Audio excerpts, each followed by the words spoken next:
The following is a presentation of The Day.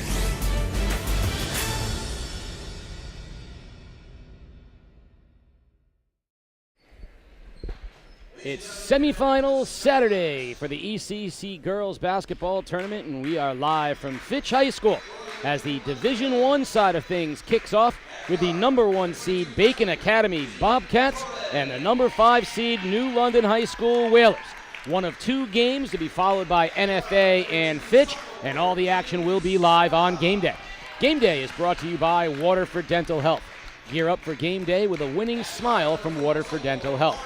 They're your go-to for top-notch dental care in a relaxed, friendly setting. Whether you need a routine checkup, cosmetic boost, or even an advanced treatment, their experienced team has you covered. So enjoy the game with confidence and comfort. Schedule your appointment today at Waterford Dental Health, where your smile is their top priority. Casey O'Neill, along with the coach Chris Giusti. For those of you just tuning in, congratulations to Wyndham High School and Stonington High School. They punched their tickets to the finals Wednesday in the Division II final at Mohegan Sun with very impressive victories. Here now in Division I, we turn to 4 teams, Bacon Academy, NFA, Fitch, and New London, that all the coaches, I think, would agree any one of them could be in the finals. They're very, very different from one another. So while they get introduced, I'm going to ask you rapid fire, Coach, the following. Who's the most complete of these 4 teams? Bacon Academy. Who's the most dangerous of these 4 teams? I'm going to go with Fitch. Who is got the highest ceiling of these 4 teams? I think based on placement in the state tournament, I'm going to say Bacon again. And who's the team that you just kind of have a feeling about? Just kind of have a feeling about those NFA Wildcats. And I think I would swap New London for Fitch as far as dangerous, and yet we're right on the same page. This Bacon team handled New London very easily early. This is a vastly different New London team. They have now got their freshmen incorporated into their starting lineup. They've got Kiani Allgood healthy and back in the lineup. But this Bacon team is playing so well, and we'll talk about what they face as they get ready to tip it off. This opening tip is brought to you by Kuchar Financial. When you want more than just tips, when you want sound financial planning, go see Lee Kuchar at Kuchar Financial in New London. He can help with financial planning, investment, and hey, we're in that season now, tax preparation, planning for your business or your personal needs. So, feel better about your financial decisions. Go to Kuchar Financial, get those taxes done, get your finances in order, get your money all squared away. Go see Lee, tell him Game Day sent you. Starting lineups for Bacon Academy: Liz Glover, Hannah Farino, Skyland Schoen-Renee, Caitlin Novak, and Veronica Smith. Tip is controlled by New London. They'll start Rivera, Allgood, Torres, Pacheco, and Willis, and the Whalers will have first possession. And Bacon Academy playing this 3-2 zone, Casey, trying to keep the ball out of the middle. Yeah, they play 3-2. They're the longest team in the entire conference. And check that, Kaylin Engel in the starting lineup for Bacon Academy, not Veronica Smith. Veronica Smith is a defensive player. She'll be off the bench. She'll be their first one that we see. Open 3 is up short. And then, of course, the one downside of that, got a rebound out of that defense. Good hands. Up ahead it goes to Rivera. Wild shot, no good, but she's going to get a bailout foul, I think, and she'll go to the line. So Jadalise Rivera will shoot 2. First one is on. I'm going to call it on Engel. Rivera will shoot 2. You saw right there, Casey, one of the things that Bacon's going to have to do is take care of that basketball. They cannot have live ball turnovers tonight and win this game. Very few teams in the ECC as long as Bacon. I talked to Mark Romano, the Fitch athletic director, and he said no one plays zone against them. They had never seen a zone, but Bacon comes out with that 3-2, and it doesn't. Normally zones are breakable from the outside. They are very difficult from the outside. On the other side, you'll see intense, aggressive, man-to-man defense from the Whalers. What they did to Woodstock Academy the other night was almost mean. Beautiful inbound, missed at the basket by Schoen-Renee. Willis runs. Rivera drives baseline, little stutter step, basket is good, and the foul. Jadalise was a freshman sensation last year. Now she is a sophomore star, and she is fully capable of carrying this Whaler team moving forward. And you got to know that in the scouting report. That's what she's good. Timeout already. That's what she's good at. Stopping on a dime, a little back dribble, gets you to freeze up, and then she blows right past you. Yeah, those savvy moves last year that she was kind of deferential, and when she would do that in those big games, when you had Serenity Lancaster, Nyara Dudley, and you had, she would make these moves, and we said, wow, freshman. She is now smack at the end of a sophomore season where she's getting better and better, and she's turned over to another freshman in the Whaler lineup, Jazzy Torres, and New London, you look, Allgood's their only senior. It's a very young team. On the other side of things, Bacon's a more veteran team. Liz Glover, Caitlin Novak, Veronica Smith, they've got some seniors on this team. Contrast in styles, contrast in ages. Whalers so far with a clear plan of how they want to attack Bacon. Bacon's got to show that they have a plan of attack on how to go back at New London. Yeah, absolutely, and no one would doubt that with this young team off to a slow start at the beginning of the year, that Coach Millsaps would get them ready for the postseason. Sean Renee gets a screen from Glover all the way to the basket, scores over Willis. Nice basket. I talked to Coach Kevin Fennell before the game. He goes, we need Sky to get off early and often. If we can get her to take control early, we're going to be all right.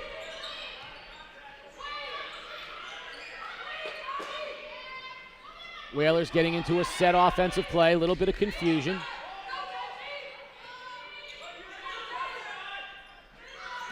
Up top now, Pacheco. They dump it into the corner, and on the end line was Torres, and there's a turnover by the Whalers. Yeah, it looks like they never were quite sure what they wanted to do there. Obviously, against the 3-2, Casey, you want to attack gaps. You want to get the ball into the middle somehow, either with the bounce or with the pass. You got to get the ball into the middle, get the zone to collapse. Look for high-low or kickouts for three. Little full-court man pressure and a turnover as Novak thought Sean Renee was going to come all the way back to the ball. And it'll be Whaler basketball underneath. Yeah, ball never touched anyone, so it comes back to the point of inbounds. And it'll be inbound there. Glover will be defending Rivera. Rivera giving up about a foot. Long pass over the top. Controlled there by Pacheco.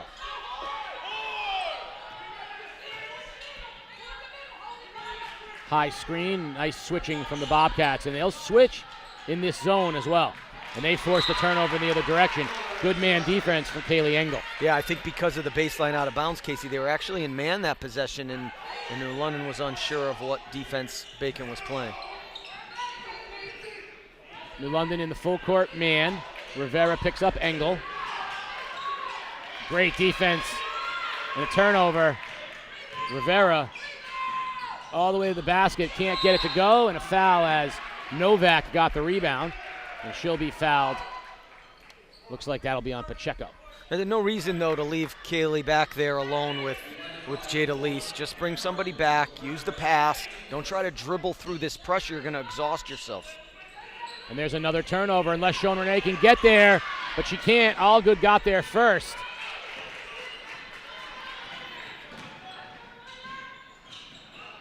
Dribbling through traffic and a turnover the other way. Engel up ahead. Novak trying to chase it down. Finds Sean Renee. Can't get it to go. And a sloppy play and a foul on Sean Renee. That's a frustration foul. Yeah, just frustrated she missed a layup. But both teams not taking care of the ball here early. Bacon with 4 turnovers, New London with 3. Veronica Smith checks into the game. Sean Renee is going to have a seat.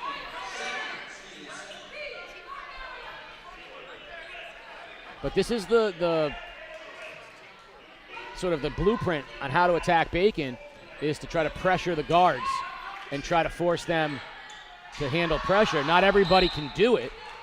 And conversely, Bacon's defense generates a lot of turnovers, so they're often able to get out ahead of things before teams can pressure them. Yeah, their length actually takes away vision, and teams actually throw it out of bounds. But that was Sean Renee's second foul, Casey, so something to watch for the Bacon sideline. And thus Veronica Smith into the game, the outstanding soccer player on that state championship soccer team of Bacon Academy. They call her V.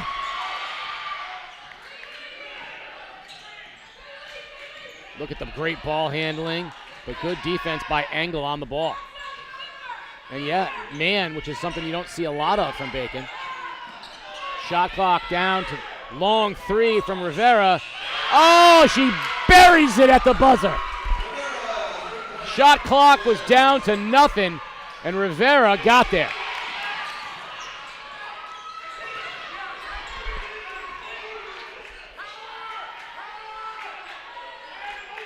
Novak, top of the key, looking for Glover.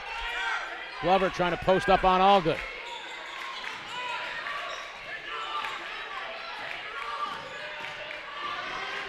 Good defense. Pacheco on Novak.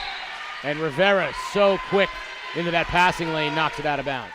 Yeah, Bacon really out of sorts here, and with Sean Renee with 2 fouls, you wonder how long that they can keep her on the bench if they're not able to generate offense.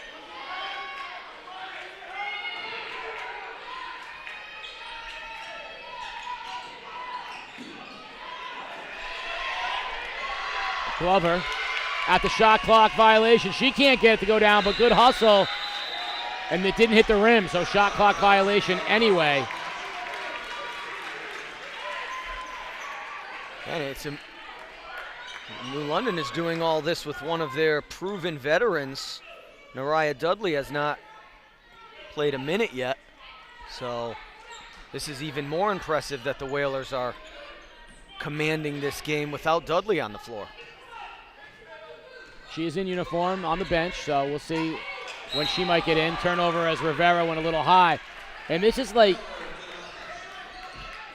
if Bacon can find a way to settle a little bit, they've got they're going to frustrate New London on defense all day. The question is whether or not they can find a way to break this pressure. Engel all the way to the basket, and she'll draw the foul and shoot 2. Kaylee Engel will go to the line.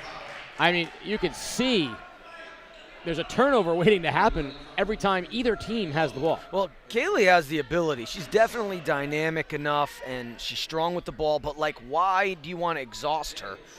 That would be my only question. Like, you're going to need her. We're only 4 minutes into the first, so, like, don't exhaust her and make her overwork here early in the game. Just get her somebody to relieve the ball pressure, because Jada Lease is as good as they get, full court man. And that could be the plan too, right? For Bacon, I mean, for what New London might be, we're going to make her, use everything she can, because they don't have the same level of ball handling once it's out of her hands, and she misses them both. But Glover rips away the rebound, and it's on the end line. And that's where, fatigue shows up and things like free throw misses, things like that. So, you're exactly right, Casey. That is definitely Coach Millsap's game plan. Wear them down. Jump ball actually was favoring Bacon. So Novak, quick trigger 3, back iron, no good. Good rebound. Farino finds Smith. And stutter step as Novak couldn't figure out if she wanted to pull the trigger again or drive to the basket. 5th turnover for the Bobcats.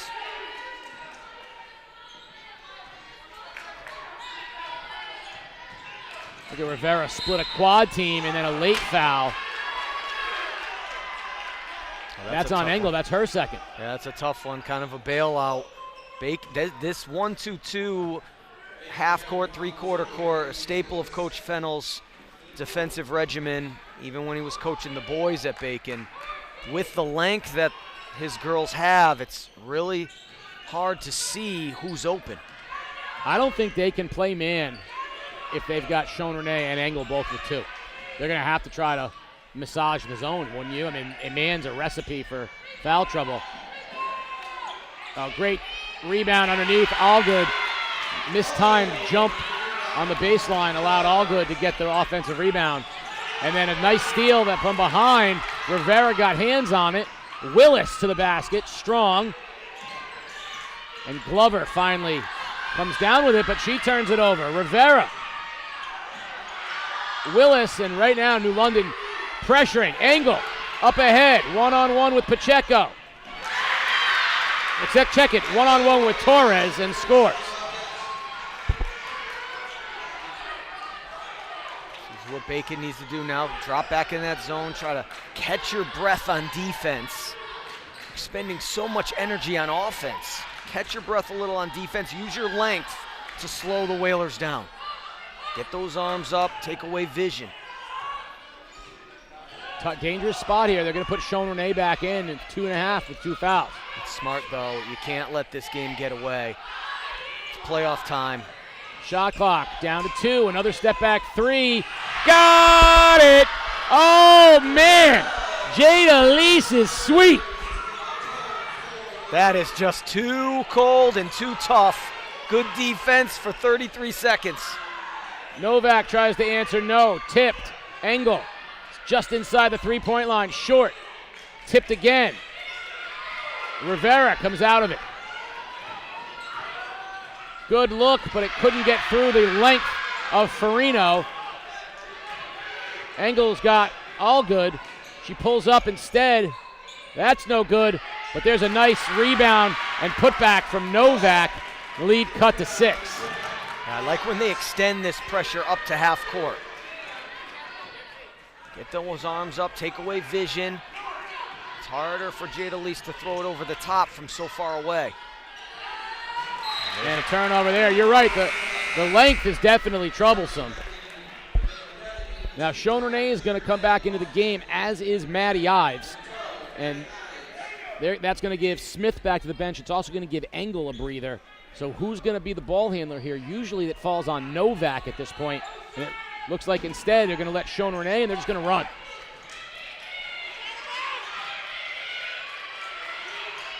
Sean Renee gets a screen from Novak.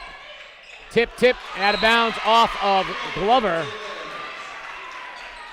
If I had $1 for every turnover in this game, I'd have a lot of dollars. Yeah, you'd had 14 actually. 6 for the Whalers and 8 for the Bobcats. But I like, once again, 3/4, 2/3 court. Take away vision. Keep Jada Lease on those sidelines. Speaking of, she just bounced it off of a Bacon Bobcat, out of bounds. It'll stay with the Whalers. 1:01 remaining in a, shall we call it, turnover-filled first quarter. Another long 3. Willis blocked by Glover. And I think we're going to get a foul on Liz Glover, and that'll send Kamaya Willis to the line to shoot 2. Another opportunity for a defensive rebound for the Bobcats. The Whalers sneak in there and get an offensive rebound. They cannot allow that to keep happening. So 2 for Willis. First one is off the side of the rim. Guzman checks into the ball game for New London, replacing Pacheco. One more for Kamaya Willis.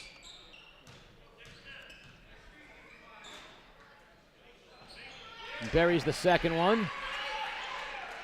They stay with that pressure, and that's another turnover. And a little bit of frustration setting in with the Bobcats right now. Yeah, speed of the game. We talk about it all the time. The speed of the game makes your brain speed up when your body doesn't necessarily have to. Smith back in for Ives. Good hands from Liz Glover, All-State soccer goalie. Rivera inbounds Willis. Shot clock, not a problem, so Rivera's not going to pull the trigger yet. Instead, she'll step back, show off the ball handling, but she loses it on the ground. And another turnover from New London. So what's the turnover battle right now? New London 7, Bacon 9. Engel back in the game. She'll replace Farino.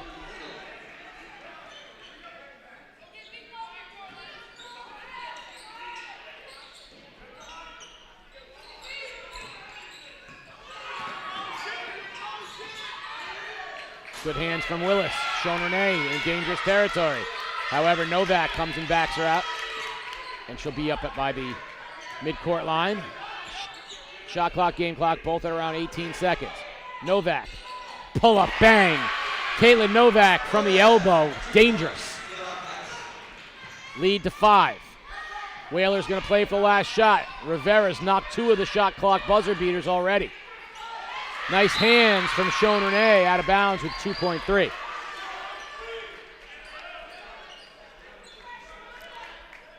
Got to make sure you got eyes on Jada Lease. She can shoot it from 35. Yeah, she's shown that already. Make her catch it going away from the basket. Don't let her catch it going towards the basket. Make her back up here. You don't want her to have momentum going towards the basket when she catches it. Like that. Turnover. Sean Renee, half court, good if it goes.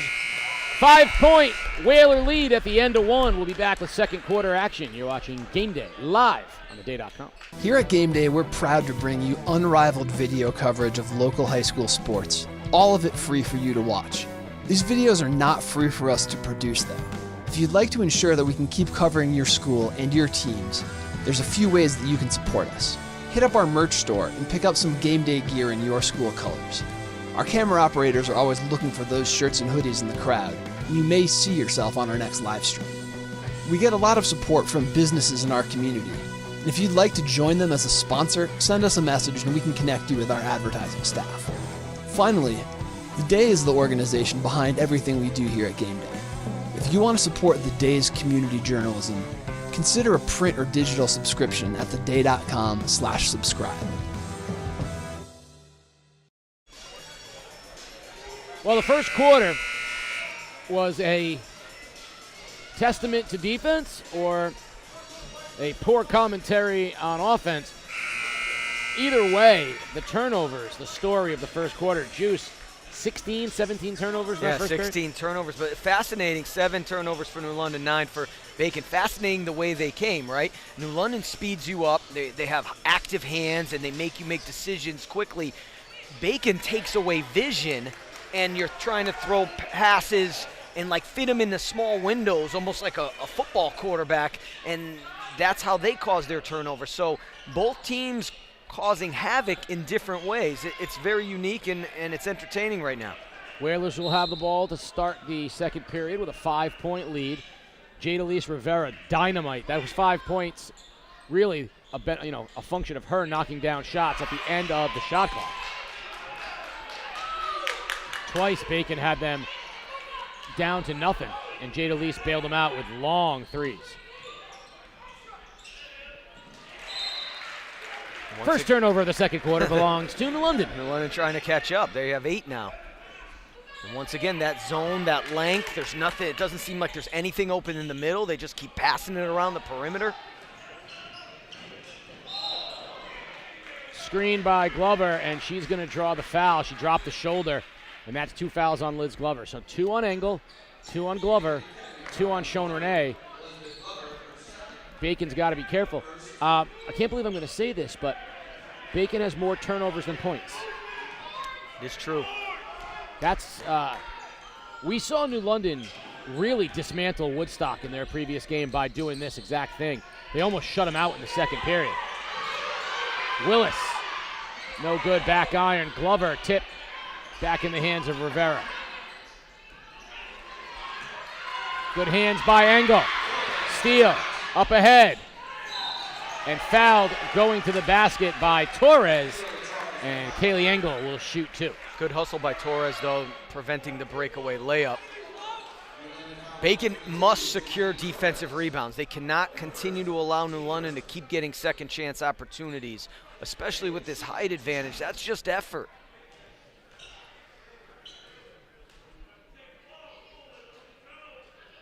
Engel now 0 for 3 from the free throw line, atypical of her. And Hannah Farino will check back into the game, and they'll give Glover and her 2 fouls a break. So now what's interesting is Sean Renee is the other big. She's got 2. Glover's got 2. They're going to need Smith and Novak to really shoulder some of the defensive rebounding responsibilities here. Yeah, Smith's been good at the top of the 3-2. What makes 3-2s really good is when your top man drops and also becomes a rebounder, almost like it shifts to a 2-3 once the shot goes up. Great trap, Novak, Engel, and they've got it to within a bucket. So the Bobcats, little trap, they're going to do it again. That's a danger spot. Nice job, though. Kick out Rivera, and a 3 knocked down by Pacheco. Madi Pacheco breaks that Bacon pressure. Sean Renee all the way to the basket, can't get it to go, and it's tipped out of bounds. It'll stay with the Bobcats. And too much English on that layup. It's almost too easy for Sean Renee to lay that one in. And we've seen her. She's one of those players around the basket that uses that English a lot in weird positions. That time, just missed a straight layup with it. Dump down. There she is. Here's that example. Look at that wild left. There's what we talked about. And she went all the way around to the opposite side of the basket. She learned that from Marissa Nutt. Having a fine season at Eastern Connecticut. Willis falls to the ground, and she'll get called for the travel. So 4th turnover for the Whalers this quarter. They're up to 11. Right. They actually have more than Bacon right now. So they've taken over the turnover lead, but the points lead still belongs to the Whalers.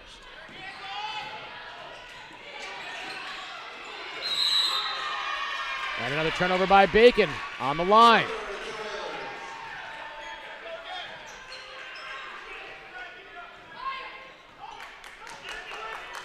Six minutes remaining here. That's the trap spot right there. Rivera, that stutter step they just haven't learned yet.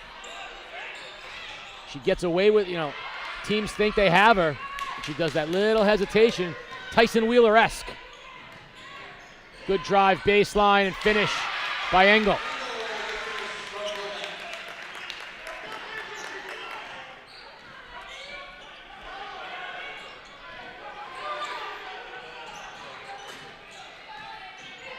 Free throw line jumper buried. How good has Jada Lease become at that? Knocking down those perimeter shots. Yeah, you reach, I teach. They lunged for the steal. She takes the lane and hits the floater. Novak, beautiful cut, can't finish. Good rebound by Allgood.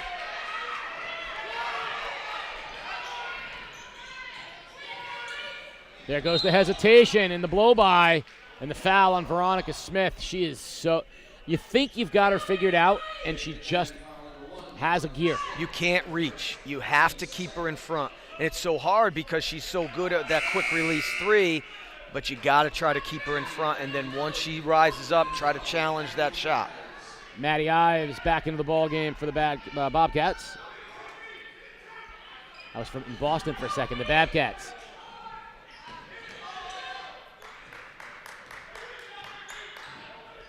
Three, up, no good from Pacheco. Ives with the rebound.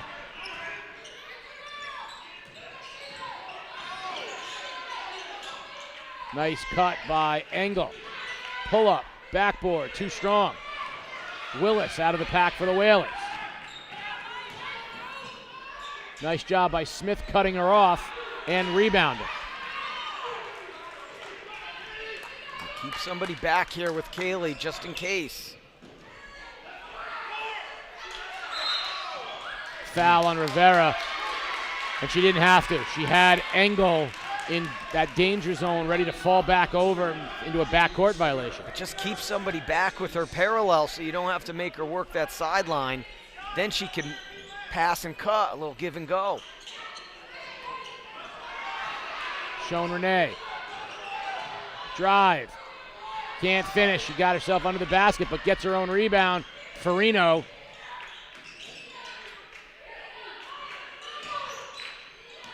Sean Renee goes to that left hand. We're going to get a foul on the floor on Pacheco. Both teams working so hard, but this pace favors the Whalers. They're built for it, and they also have not used Nariah Dudley yet, so if she's going to play today, she's going to be well rested when she does check in. Sean Renee into a double team, kicks back out to Engel. Fennell wants a timeout. The officials don't hear him.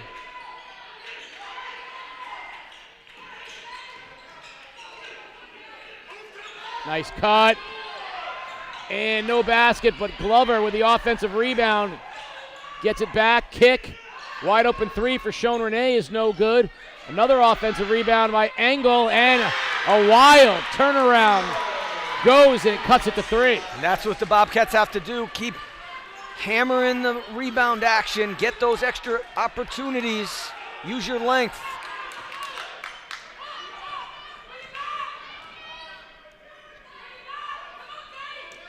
Rivera.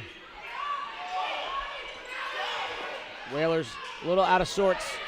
Good hands, showing Renee, but she knocked it off her back. Just trying to find it. This zone is impressive because there's no openings in the middle, so they have to keep going around the perimeter, and when that ball's in the air, Bacon's closing on it, getting deflections.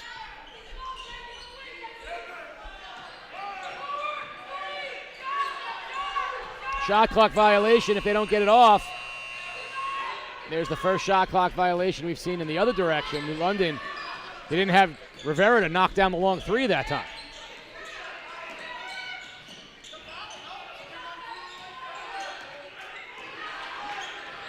Engel stripped as she drives to the basket, but the foul was called on her way to. Foul was called on Pacheco. That's the third on Pacheco. Something to watch there. This is going to be one of those Ollie situations where my team's on the floor. We're not going to play. We're not no sub at this point. Hoosiers, and I don't know if he's. We're going to find out a lot about where Coach Millsap's rotation is here in a minute. Novak off the glass. Caitlin Novak has gotten better each year at scoring off the bounce. There's a good example. Beautiful use of the backboard by Novak. Three-pointer up and buried. Knocked down by Torres. Just when Bacon got it to within one, it's back to 4.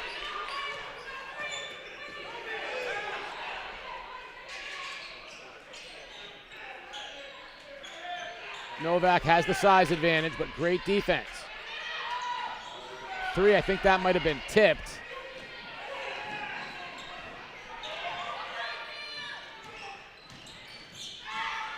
Willis for 3.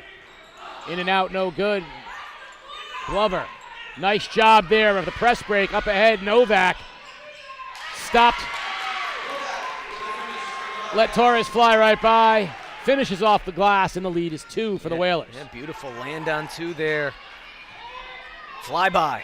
Best way to break pressure, right? Never let the ball hit the ground, never let the pressure get set.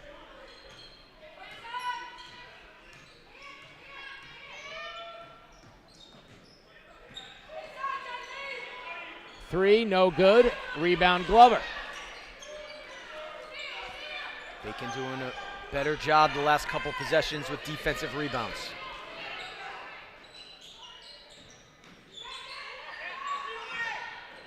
Smith picks up the dribble, finds Glover on the baseline. Beautiful move, Liz Glover. And we got a brand new ball game with a minute remaining here in the half. Nice spin move by Glover. Excellent use of the spin on the baseline. All tied. Rivera, step back, high arcing 3.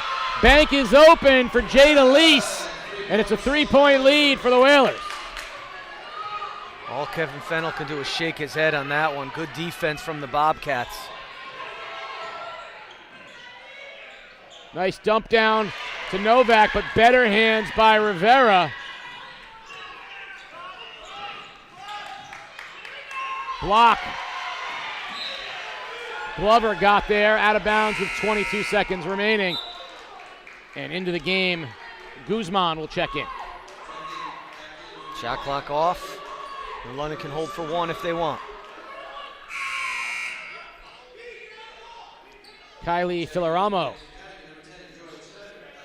Bacon has some fouls to give here, so Coach Fennell subbing in some people here maybe with the intent to foul. All good. In danger spot. And we're going to get a block. Oh, tough call.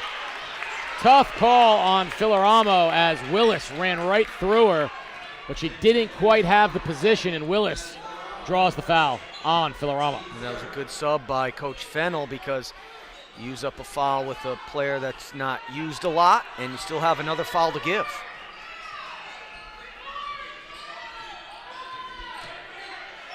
Whalers want to go into halftime with nothing fewer than 3 points on the leaderboard. Rivera, clock shot down, buzzer beater.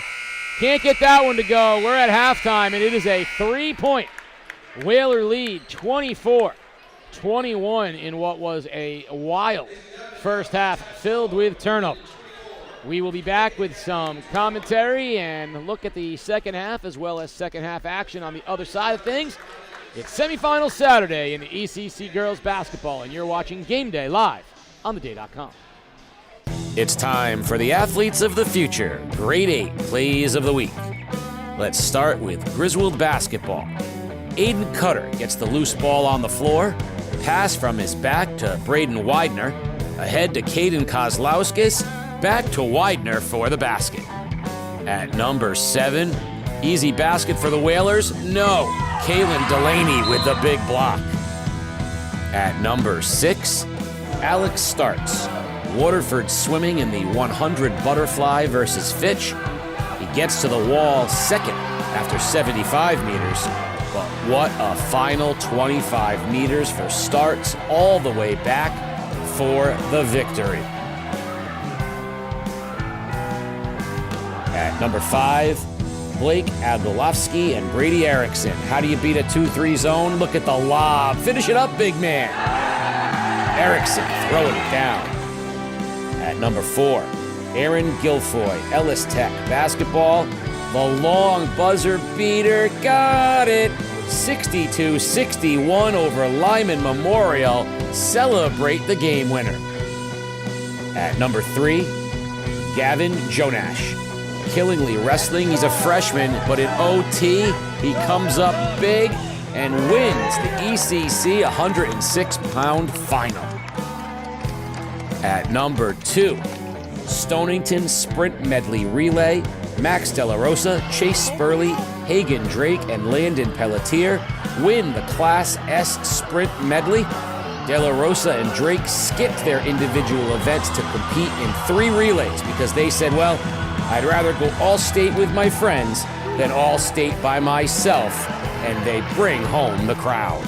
But at number 1, a little love for the big guy, Chris Aney, NFA track on his second throw of the finals, and he knows it as he crushes the all-time state record set in 2022. He throws it 65 feet 7 inches, and that is your Athletes of the Future Grade 8 Plays of the Week. Chris Aney, go down to Athletes of the Future. Get a free week of training. Wow, what a throw.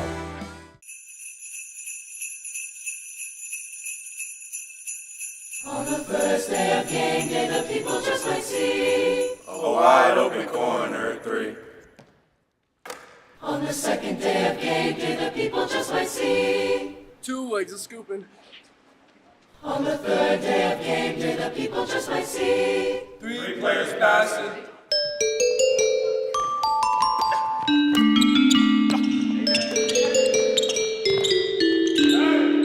On the fourth day of game day, the people just might see 4 Falcons flying.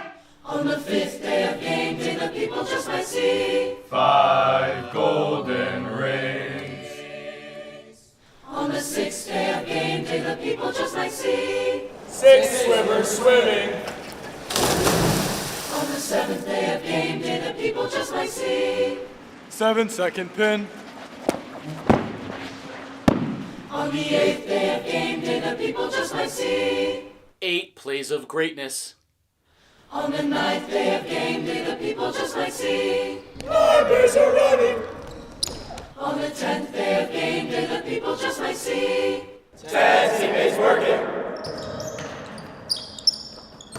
On the 11th day of game day, the people just might see 11 Lancers leaving.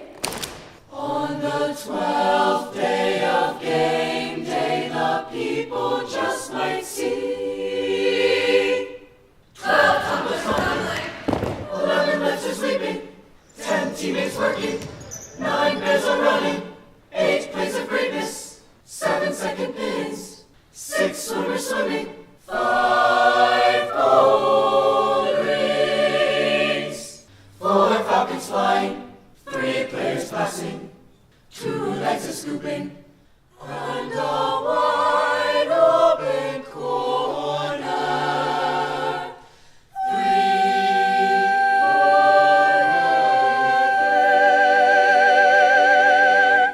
Got it.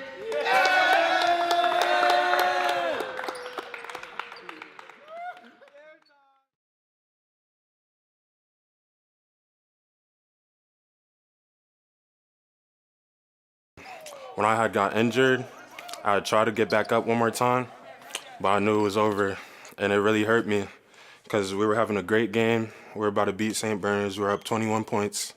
No, I just thought he had maybe twisted his ankle or, something like that, because when he came out, he was limping, so we subbed him out.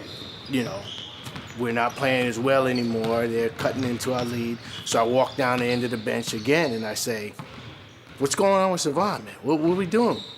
And they say, Coach, he can't even bend his knee. And right then and there, I just knew we were in trouble. I knew we were in trouble because that night he was our best player. It was a little bit of a dark place, quote unquote. But then I just started studying basketball more. I started supporting my team more, really taking time to think of the sport and other aspects. I was just really sad that I couldn't be there and play for my team anymore. But I knew that I would be here next year. I took a lot of time to think about the mental aspect of the sport of basketball, and I just kept pushing through. That's all. If you keep pushing, you could get back to 100. Well, Savant, he can do a little bit of everything. And he even said to me at one point last year, Coach, I'm a playmaker too. I said, okay, well, let me see. And I made a couple really nice passes. And I said to him, I said, Savant, you're right. You are a playmaker too. So we can play him at the 2, 3, 4, 5, wherever we want him, he'll go in and play that position. I feel great now, honestly. I just got a knee in the opposite knee, but I feel good now. It's a new era. It's about to be a new era in the ECC. I'm just trying to get my last season and help my team get this state championship. Well, Savant pretty much was our heart and soul of that team last year. He was that guy that, like I said, he did everything, and he played hard every single night. You didn't have to ask him, Savant, now you got to play hard. That was him. So when we lost him, that's kind of like our heart and soul. Now that he's back, he's still that guy. Troy McKelvin, he's like a Swiss Army. He can do just about everything. He may not be able to do everything great yet. He's only a sophomore, though. But he's getting better and better. If you've seen him when he first started playing, he's 100 times better now, and he just keeps getting better every year. You just see the progression. My dad and his friends and pretty much all my cousins, like older cousins that are around my dad's age, they've all played here and won state championships. So I'm trying to just be here and continue the legacy. Being home is a dream come true. I've always wanted to coach here. I always wanted to work here. So now I'm retired from the state, and I'm a substitute in the building, and I'm working with the kids who grew up on the same streets that I grew up on. I love this place. I am so glad that he's back here now because he has so much to give to these kids, and the kids respect him so much because of who he is and his relationships he has with them. Being back on the coaching staff with him, and it's not just him. Like, I have a personal relationship with every kid on this team. The fact that this team I've already been playing with pretty much. We're back, semifinal Saturday in the girls' ECC, ready to start it off in the second half. This second half possession is brought to you by Kuchar Financial, located in New London. Kuchar Financial will help you keep possession of your money through sound financial planning and investment, tax planning and preparation for individuals and small businesses. So listen, especially at tax season, everyone wants to feel better about their finances. So go see Lee Kuchar at Kuchar Financial. Let him help you feel more confident. Casey O'Neill and the coach, Chris Chusty. And first half was turnover prone. I'll be very interested to see what the adjustments at halftime are made right off the rip. Sean Renee on a cut, and that's how they break the pressure. One thing I've been waiting to see is them go over the top of that pressure with some of those diagonal cuts. We just saw it right there. Yeah, beautiful back screen, found the cutter. Good play design by Coach Fennell to start the second half. really, New London, without the play of Jadalise Rivera, it would have been a much different story. They were lucky. She bailed them out a few different times, playing like the absolute star that I think we all know she was going to become and has become. Another three from Rivera, back iron, no good. Long rebound, however.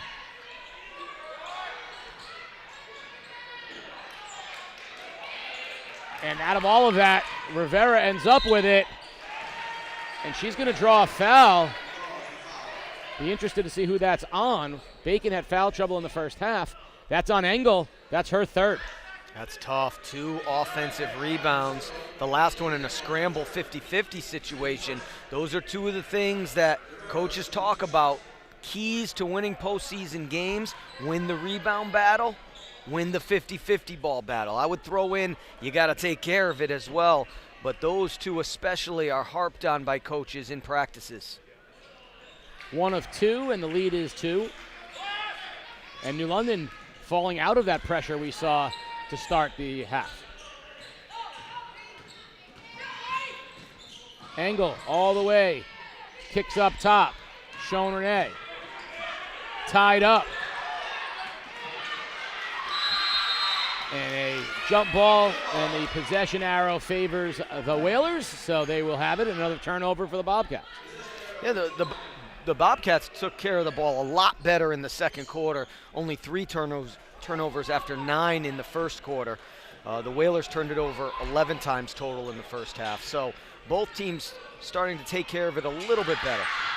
Sean Renee tipped it away, and then Engel ends up with it on the floor. Now Sean Renee 2-on-1 with Novak, cutting Novak, and she finishes over Rivera. We're tied up again at 25. Good use of the pass. They have that height advantage. Don't try to dribble through the pressure. Pass over it. Up ahead, Engel off the steal. And the Bobcats have their first lead of the game, 27-25. And they're doing it with this extended 3-2 pressure. As I said before, this is a staple of Coach Fennell's defensive philosophy. And when he has the length like he has on this team, it really creates a lot of problems. Add to the fact that New London is kind of a shorter team. So it compounds it. This time the Whalers settle back. And if you can get them into a half-court offense, that's a plus as well. Yeah, and what New London has not really been able to do is get the ball inside, other than Jadalise sometimes breaking it down and getting in there herself. Quick trigger 3, no good. Engel with the rebound. Willis fouls her, coming over her back. So other than the Rivera free throw, New London does not have any field goals so far in this third quarter, and they've fallen behind by 2. And they seem to have abandoned the pressure a little bit. See if they revisit that. Don't need the pressure that time. Willis and Sean Renee with a, I don't like to use this word, so I won't, a regretful, ill-advised foul. Yeah, it looks like she knew that she couldn't foul. She wasn't going to foul the whole way, and then at the last second, she put her hands on her back. Exactly. You could see it. She went, I got 2. I can't do this. And like, I can't help myself. But Willis knocks the first one down. But I get it. It's really hard when you see the player coming in like that. You just want to, even if you bluff at it. Yeah, you don't want to give her a free layup. Second one, no good, and knocked out of bounds by New London. So 1-point lead for the Bobcats and the basketball.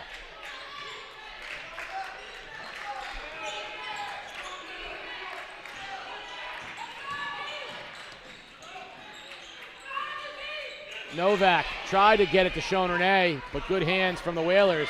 Rivera, beautiful pass. And the cut to Pacheco. Mari Pacheco finishes. That was really well done from Rivera. Another turnover for the Bobcats. They have 3 this quarter now. Make it 4 as Rivera picks Engel's pocket. Stutter step. Jadalise evolves right before in front of our eyes. She's so talented. Every time you think she's going to zig, she zags. She's always got an extra gear. Whalers with a 3-point lead. Timeout, Bobcats. Yeah, that's her move, though. Like, if you back when she was in middle school, playing for Benny Dover, she playing AAU, like, she stops on a dime. You think she's such a good jump shooter. You think she's going to shoot the jump shot, but she's keeping her dribble alive. It's almost like the soccer player that fakes the shot and then dribbles right past you. That's what she does on the basketball court. She makes it seem like she's stopping to shoot the jump shot. You stand straight up. She goes right by you, and that is her move. You must contain her. You must live with her hitting jump shots because she will make layups at a higher percentage than she will her jump shots, although both are pretty good. So Bacon seems to have found the recipe for beating the pressure. They've got the ingredients necessary to formulate the recipe. But sometimes the cooks don't communicate. Because when they do it right, it's elegant.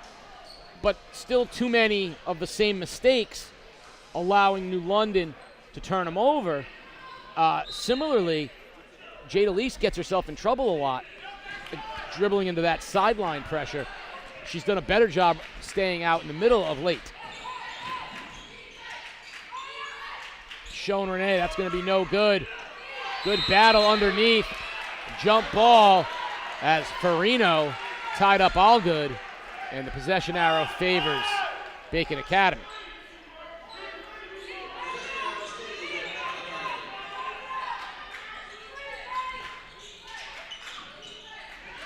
Good hands. Allgood knocks it out of bounds. And, that's a name I haven't said a lot. Keani Allgood is the energy player usually for them. A little bit of everything.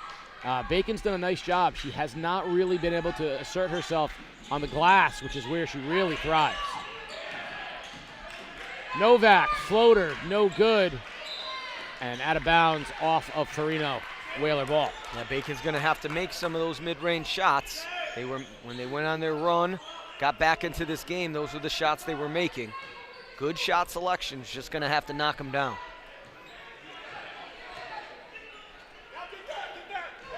Willis. Tied up in the middle. That will be another jump ball. Now to stay with the Whalers.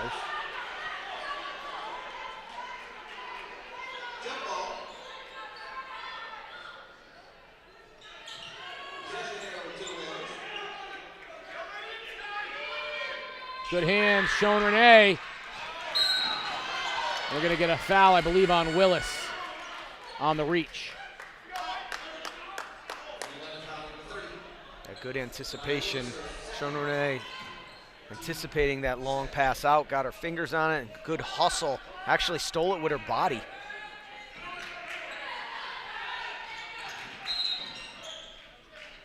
Good hands by Torres, knocks it out of bounds. Bacon will retain possession.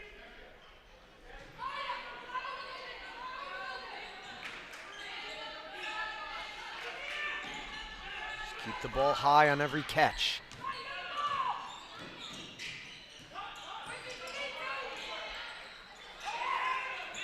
Good cut by Engel. Can't get it to go. Lid on the basket sometimes, it feels like. Yeah, last three shots have fallen out for the Bobcats.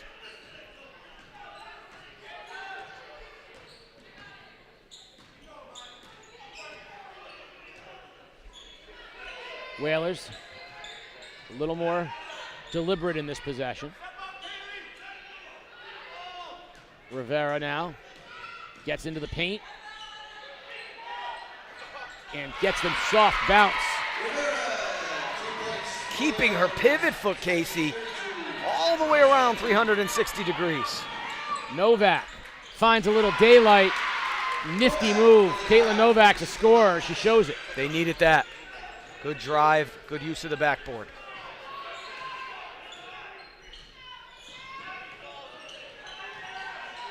Rivera was, that's great vision. That bounce pass is an inch away from being in stride for Allgood. As soon as she saw that defender slide, that's just textbook point guard play. Yeah, good kick save by Bacon to prevent the layup. I just marvel at the vision some guards have, the anticipation. All she saw was the body language shift from the defender, and the pass was going. I love that. And here, Casey, the length of Bacon forces Jadalise to throw it off the back of the backboard, so it comes back to Bacon. Sean Renee and Willis with another foul. Sean Renee had the angle on her. Once she got that shoulder in front, tough for the defender to make up that ground.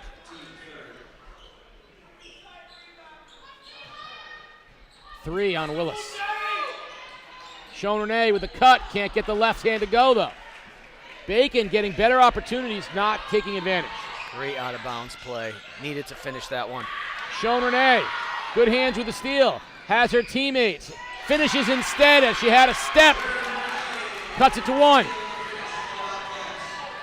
Skylar Sean Renee has the Bobcats within one.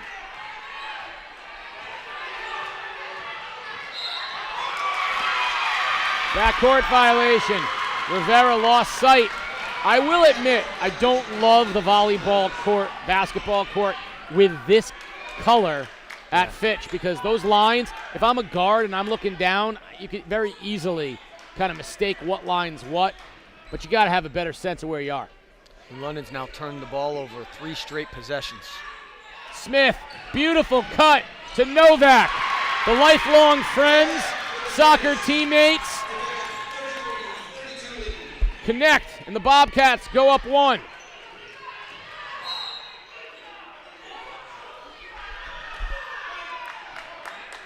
Foul on Smith. New London will have it. This is where Rivera has found a way to get to the basket. Let's see what they draw up on the inbound.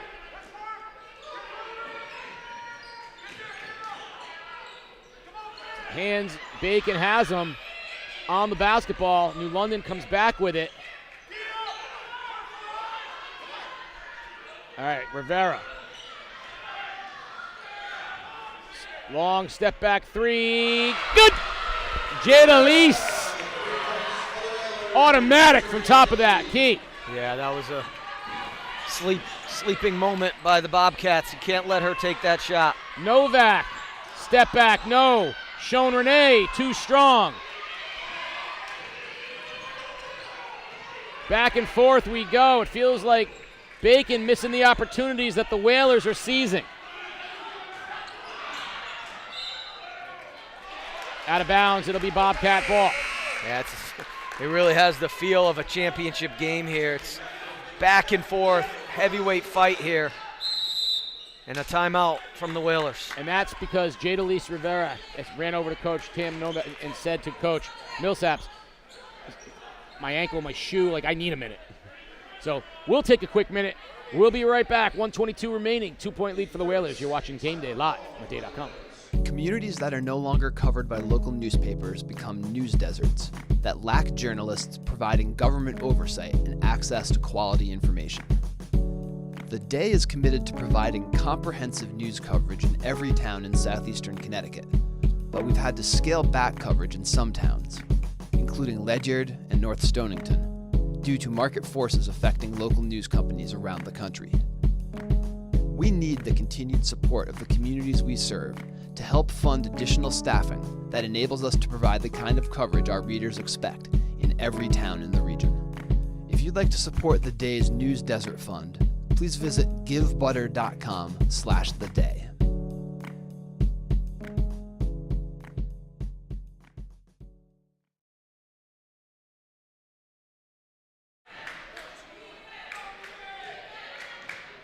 Two-point lead.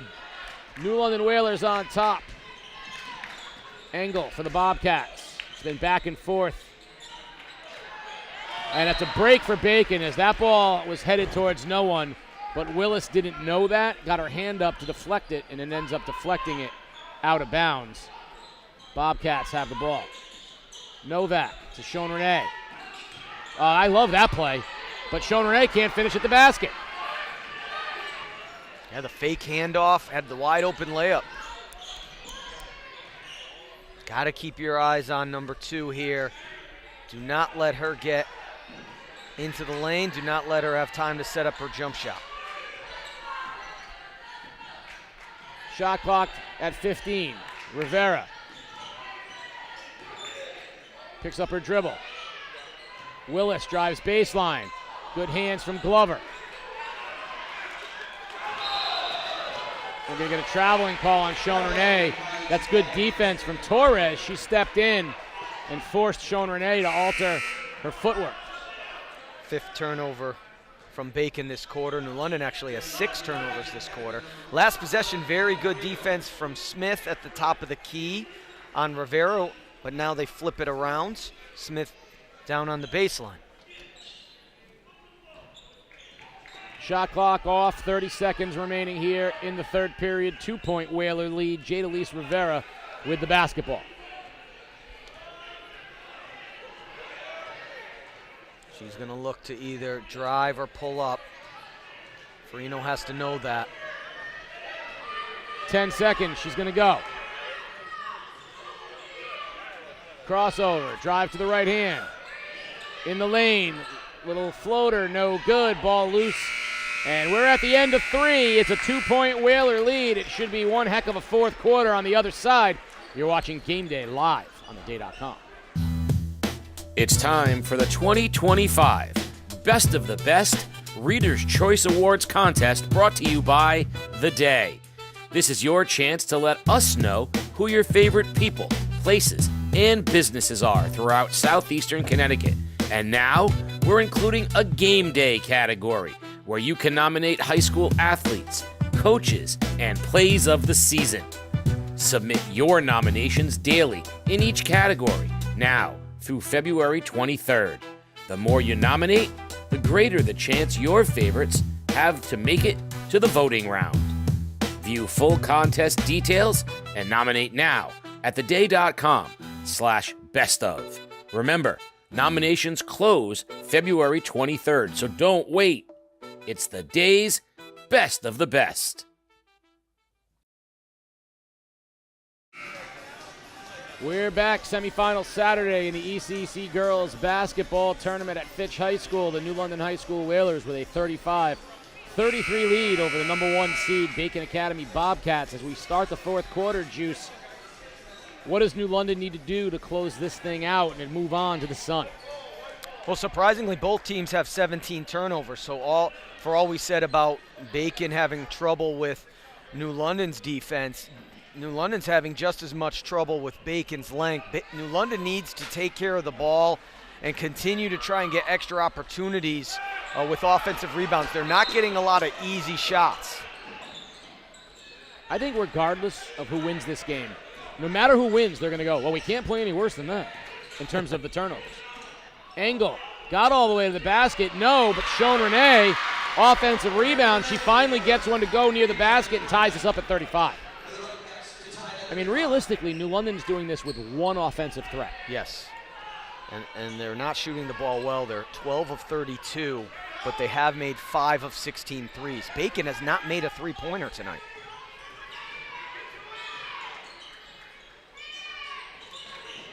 Good hands. Farino knocks it out of bounds. New London will maintain possession. Mari Pacheco will inbound it for the Whalers. She's really been the only player other than Rivera, who's had any success with the basketball. Yeah. So if you're Bacon, you got to make sure get the ball out of number 2's hands. So hard to do when she can do that. Can't get it to go, though. And the rebound, Smith. Up ahead, running the floor is Engel. She gets bumped. Can't get it to go. Draws the foul on Torres, and she will shoot two. Kaylee Engel, who has battled her own foul trouble and has worked so hard as a ball handler against the Whaler pressure. Speaking of that, where's the Whaler pressure gone?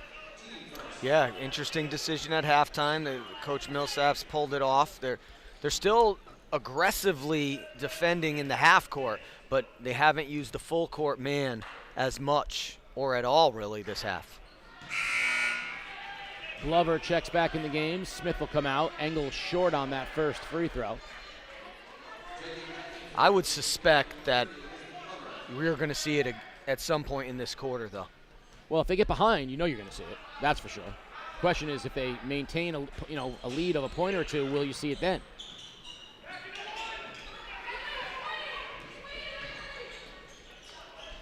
Pacheco drives baseline. Willis drives.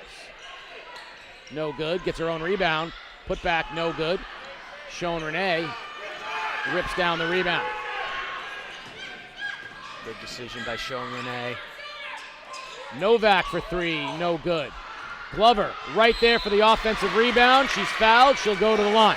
Yeah, when you have this kind of lineup with this much size, sometimes a missed three is actually just a good play. Miss the three, go get that rebound, go straight back up.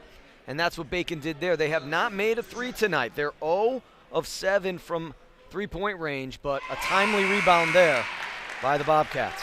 Yeah, I think if Novak, who's a very heady player, I think if you had hit pause on the telestrator and she saw where her teammates were, the three is absolutely the right play there because she had rebounders on both sides. Glover knocks down both and gives the Bobcats a 2-point lead. Smith back at the top. I've liked when she's been up here. Aggressive. Comes out a little bit higher.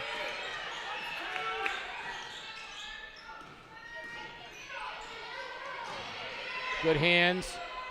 Three's up and short. Novak has it for the Bobcats. London has gone cold. 0 for 4 this quarter.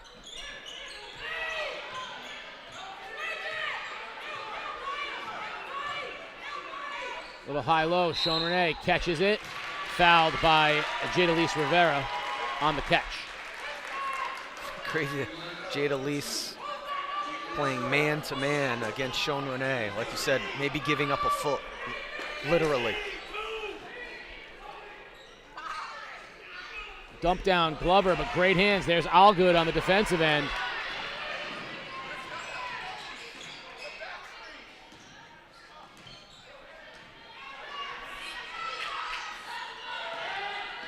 Jada Rivera gets herself in trouble there. Great hands from Veronica Smith. Smith has been much better at the top guarding Jada Lease. I know they like her down low for her rebounding, but she's been really good up top because of, like you said, Casey, she has those quick hands that can actually get in and bother Jada Lease.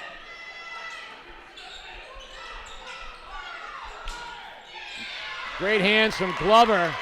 She knocks it down. Engel comes the other direction. Oh, beautiful pass to the finishing Novak. Kaylee Engel running the floor, and the Bobcats with a 4-point lead. And they extend this 3-2 now. Kick ball stays with the Whalers. This has been a great game. Just a kind of a chess match here. Both coaches throwing different things out here and teams having to make adjustments. Timeout.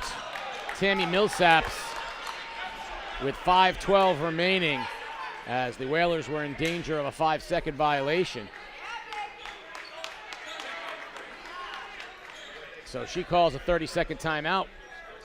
So now, improbably, Bacon Academy with a 4-point lead.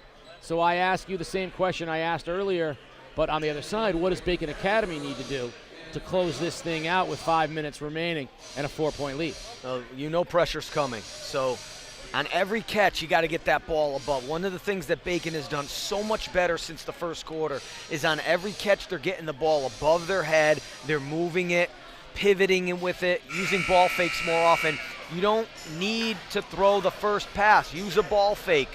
Come to the ball, but continue to make sure you know where number 2 on New London is. She's the person that's going to win this game for the Whalers. You can't let her beat you. It has to come from somebody else. Willis will inbound. Glover so good on the ball. Active hands. Up top it goes. Pacheco. Mari Pacheco. Willis. Glover got a piece, and Smith ends up corralling the loose ball, and it's a turnover. Bacon with a 4-point lead and the basketball.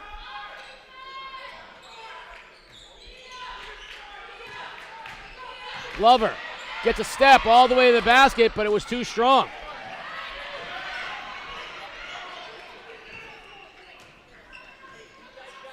Can Whalers take advantage of the opportunity? They should have been down 6. Instead, Rivera, I know you're a shooter and I know you're the probably best option, but that's a little bit out of the range that I think they want her shooting it from. And that's fatigue, not so much physical fatigue, but mental fatigue. You know, just hoping that, maybe I can hit this one. Got to reset here, get a stop on defense. Engel, great job with the ball handling. Finds Novak. Novak! The bank is open, and Caitlin Novak deposits a 3. The first of the game, and how did that go in from that angle? 7-point Bobcat lead. Dangers.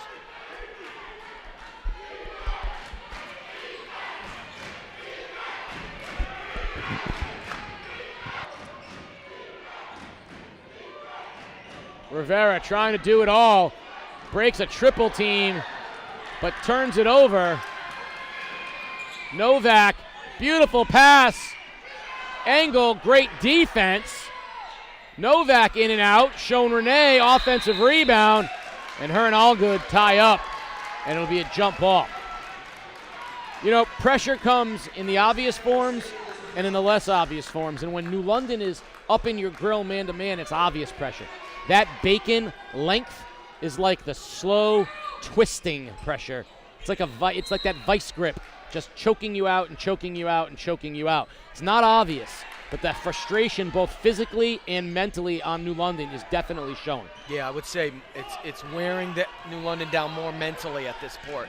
That every possession they have to really work just to get an open shot. It's starting to wear them down mentally. They haven't had an easy look in quite some time. You dump a gallon of water on somebody, it's obvious. But that drip of water does a lot of damage over time, too. And that's what's right now. Blocked by Glover. Engel all the way in the other direction. Draws the foul, and Kaylee Engel will shoot, too. And I think right now Bacon sensing with 3 minutes and a 7-point lead that they've kind of got some control here. And they know pressure's coming. I'll be interested to see after these free throws if New London, after their possession, goes into pressure. You got to think now's the time, right? Yeah, it's slipping away here. 3 minutes, down 7. Big free throw. Engel has struggled some at the line today. Makes the big one when it counts.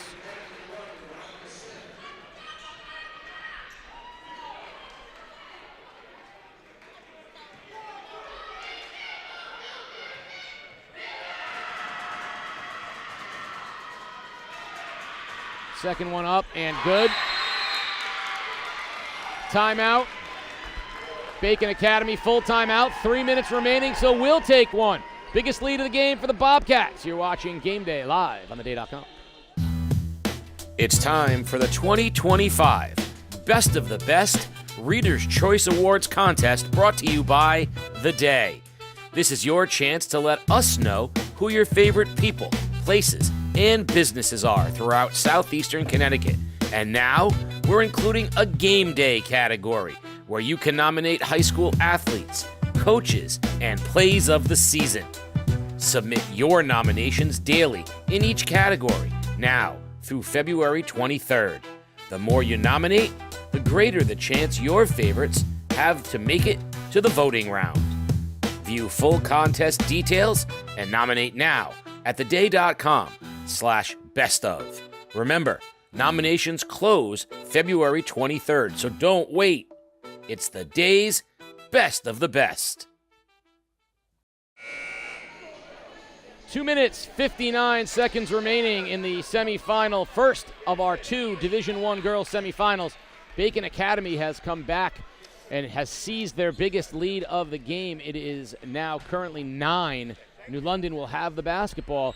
Can they, A, get a good shot, and B, find a way to get that pressure back ramped up? Yeah, and they have to find a way to get Jada Lease a good look at the basket. It's been hard against this 3-2. Another turnover. Glover comes out of it. Engel. And New London's going to extend a little bit. Novak. Beautiful pass to the cutting Sean Renee. And the lead is 11. This is Bacon Academy basketball now. They're in complete command with 2:20 to go. Rivera. Big three. No good. Rebound off of Bobcats. It'll stay Whaler basketball. Jada Lease doing all she can to try and keep them in this game, trying to hit these threes, but has gone cold here in the second half.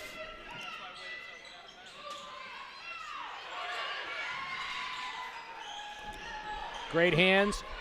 Another steal. Glover so good on those inbounds. Novak, beautiful look again to Sean Renee. Caitlin Novak, the former Little League All-Star. I know that because they had a great coach. Throws a fastball there to Sean Renee. Leads 13.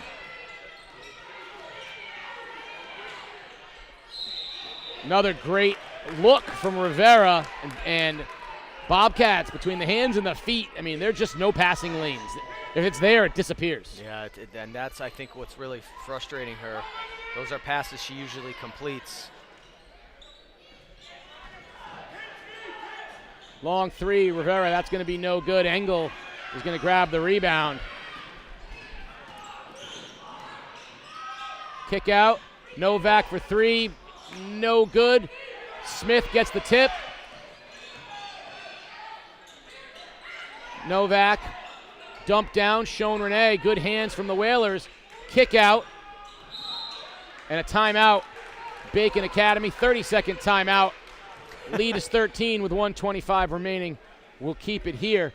Of course, our final Division I semifinal and our final semifinal of the day takes place after this one, where the home Fitch Falcons will take on the NFA Wildcats in what should be a similar matchup to this one, in so much as NFA relies heavily on their size, especially the 2 6-footers. They're the true bigs of the ECC, extremely well coached.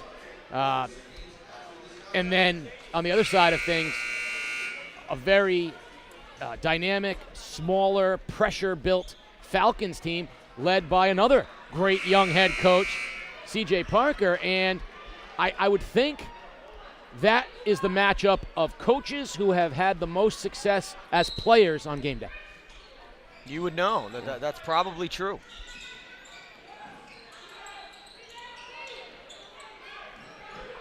Loose ball. Glover ends up with it. She gets fouled. She'll shoot two. And Whalers, 1:18 away from a disappointing loss. I feel like the war of attrition just kind of finally got to them. That length and size of Bacon finally asserting itself here late in the game. Yeah, New London couldn't find a way to keep hitting three-pointers. They hit 4 in the first half, but only 1 here in the second half.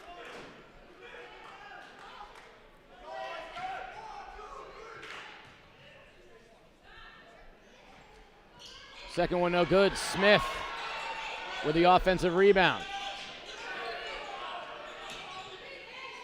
Nice hands by Allgood, but she steps on the line. Back over to Bacon. 14-point lead with 1:11 remaining here in the ballgame. And New London's had trouble taking care of the ball themselves here. 6 turnovers in the fourth quarter, 23 for the game. Smith to inbound. I'm going to get another Bacon timeout before the inbounds with 1:11 remaining. So Caitlin Novak, Casey, leads Bacon with 19 points. Kaylee Engel has 13. Jada Lease Rivera leads all scorers with 23. 23 of their 35, and really kept them in it early. It looked like her dynamic play and their pressure was going to be what kept them in it.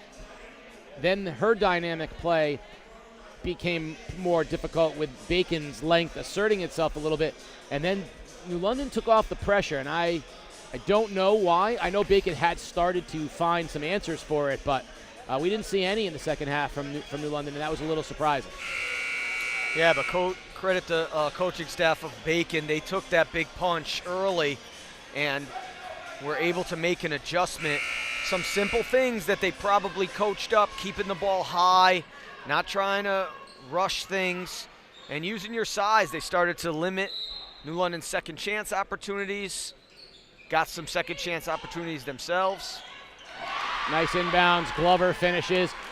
Stonington and Wyndham in the D2 final Wednesday at the Mohegan Sun. Right now, Bacon Academy about to punch their ticket on the D1 side of things, and they'll be waiting to see whether it's Fitch or NFA in the other final, as the road to Mohegan Sun starts today at Fitch High School for the girls. Tomorrow we turn our attention to Waterford High School and the 4 boys semifinals. And then, of course, finals Wednesday at the Mohegan Sun. We'll have all the action on game day, both tomorrow and on Wednesday. Veronica Smith for Bacon is as good as I've seen a top of a 3-2 zone. And I've seen the 3-2 zone played a lot in the last few years. Some personal experience. And yeah. I had some pretty good guys play the top. She's as good as I've seen playing that top. Very impressive performance on defense from the Bobcats, from her and from the entire team today. So Veronica's got a few things going for her. One, she's an outstanding athlete. She's a great soccer player. She's going to be a college soccer player, and her forte in soccer, she's a lockdown defender. She anchors along with Novak, Glover, and goal, which is not surprising that the three of them are also on the basketball team. They are the Bacon soccer team outstanding. The other thing is she's a great student, she's a great kid, and she likes to compete. So not a surprise that she knows how to do it, because intellectually she understands it, competitively she knows how to play it, and athletically she's good enough to do it. Yeah, it's her hands too. Like, her legs are moving, but it's also her hands that are really bothering. That time she gets called for it, but her hands and her length with her arms getting into the dribble area of Jada Lease has been different than I've seen other teams trying to contain Rivera. Right on top of her as she gets the inbound. 25 seconds remaining here in the ball game. 8 long three, no good.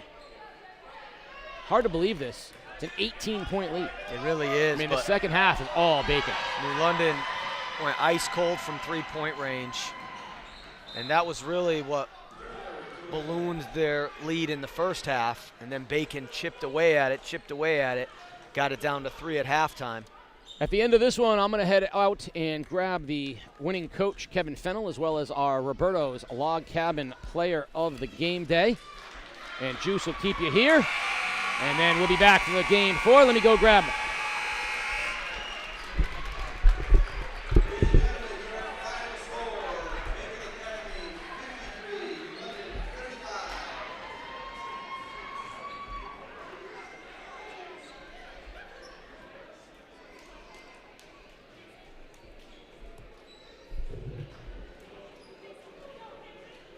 Tonight's player of the game is brought to you by Roberto's Log Cabin Restaurant. Nestled in the woods of Lebanon, Connecticut, Roberto's Log Cabin is the cozy rustic home of comfort food.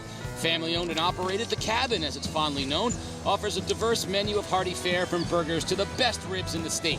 So come check out the Hallway of History and the newly renovated tavern, sample the diverse menu, get your craft beers and cocktails, all while watching your favorite sports on one of their 10 TVs. Stop in, see Rob and the crew, and tell them Game Day sent you. Player of the game by Roberto's Log Cabin Restaurant.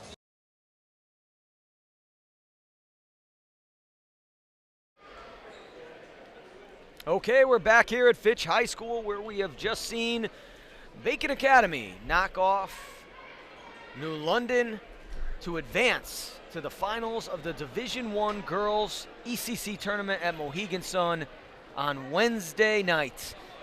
They will face the winner of NFA and Fitch, which is coming up soon. But right now, let's go to Casey on the court. He's going to have our player of the game. Go ahead, Casey. Bobcats have punched their ticket to the Mohegan Sun. They're the first representative Division I in the ECC, and I am with the Roberto's Log Cabin player of the game day, Caitlin Novak. Now you take this down to Roberto's Log Cabin in Lebanon, Connecticut, bring some of the teammates, leave the family at home, and they're going to give you some free wings, courtesy of Roberto's Log Cabin. Now start with this. You are a leading scorer for Bacon, but we could have had 4 or 5 different people as the player of the game day. Start by talking about your teammates today. Oh my God, I'm so proud of them. They really stepped up. It was a little rough in the beginning, but I feel like we got our composure and we all played really great and together as a team. It was amazing. I was so proud of them. I am so proud of them. You guys didn't make a three-pointer until you banked one off late in the game, but you guys slowly wore them out, getting to the basket. Do you feel like your length and your sort of persistence is what paid off? Yes, absolutely. I thought we did really well. Getting to the rim and trying to draw fouls, I feel like that was the key of our win. So you played a team very different from you in New London. You might possibly face an NFA team that's more similar to you or a Fitch team similar to New London. Do you have a preference in which style you guys like to see? No, I think that we can take on any challenge, so bring it on. Well, I've had the opportunity over the years to interview a few of you guys as you head to championship games. What's it going to mean for you and the team to play at Mohegan Sun on Wednesday? We want to win. We want to get our get back. We need a redemption after what happened, so a freshman year. I want to win. We're going to win. Well, the Bobcats are heading to the Sun. Once upon a time, I called her Giggles. Tonight, I call her a champion as she heads to the Mohegan Sun to try to lock up a Division I title for the Bobcats. What do you think? You ready to run at the Sun?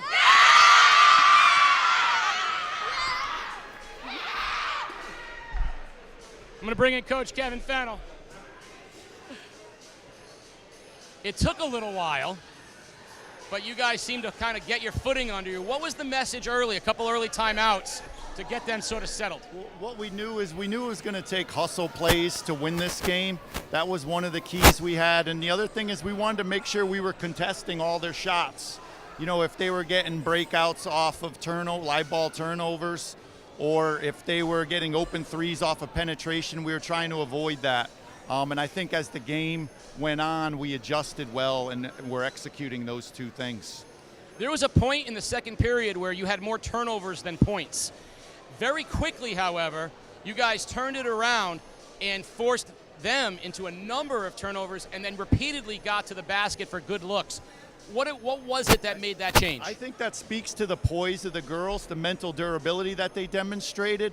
They brought their energy regardless of what was happening on the offensive side. They still brought their energy on the defensive side, and that generated some points and some excitement for us as a team. I mean, beating New London is always a good win, and a team like that is always going to be a challenge. What is it that you need to continue to do if you are going to hoist that banner, if you will, at Mohegan Sun Wednesday? Well, New London's been the standard for a while now in girls basketball here in the ECC. So anytime you can match their intensity and play that hard for 32 minutes, good things are going to happen. Very different style possibilities in the final as well, NFA or Fitch. Do you have a preference of what kind of style you guys play against? I don't have a preference. We're excited for this opportunity, and whether it's the Boston Celtics or UConn Huskies on the other side, we're going to be ready for it. All right, grab your sunglasses because it's going to be a Sun time on Wednesday. Kevin Fennell and the Bobcats are heading to the Sun. One more semifinal to go, Juice. Thanks, Casey. Yeah, exciting game here. Game 1 of our Division I semifinal doubleheader. It is Bacon Academy 53, New London Whalers 35. We're taking a break and coming right back with Game 2. You're watching Game Day live on theday.com.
The following is a presentation of The Day.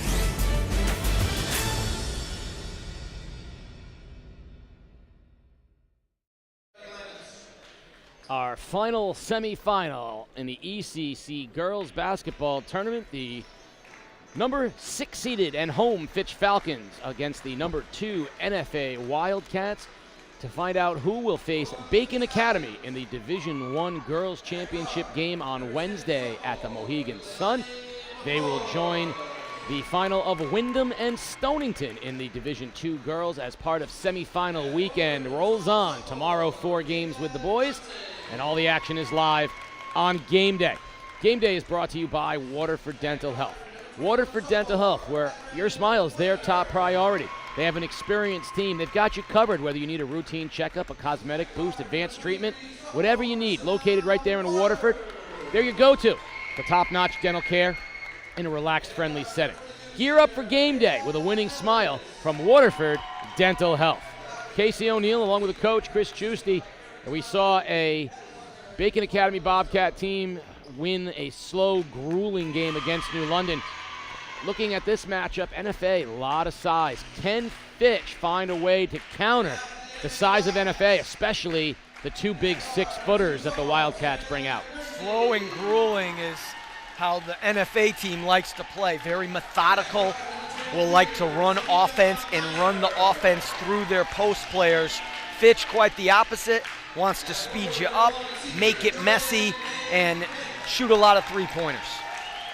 So the Falcons, coached, of course, by C.J. Parker, and the Wildcats, coached by Courtney Gomez, gives us one of our first games with game day coaches. Both of these coaches, were players on game day years ago. Young, the future of the league sort of a thing. And when you get a youthful coach like Gomez, a youthful coach like Parker, they can still kind of get out there and work with her. They both look like they could go and get on the floor right now. Courtney Gomez is the best shooter on her roster. That is a guarantee, and no offense.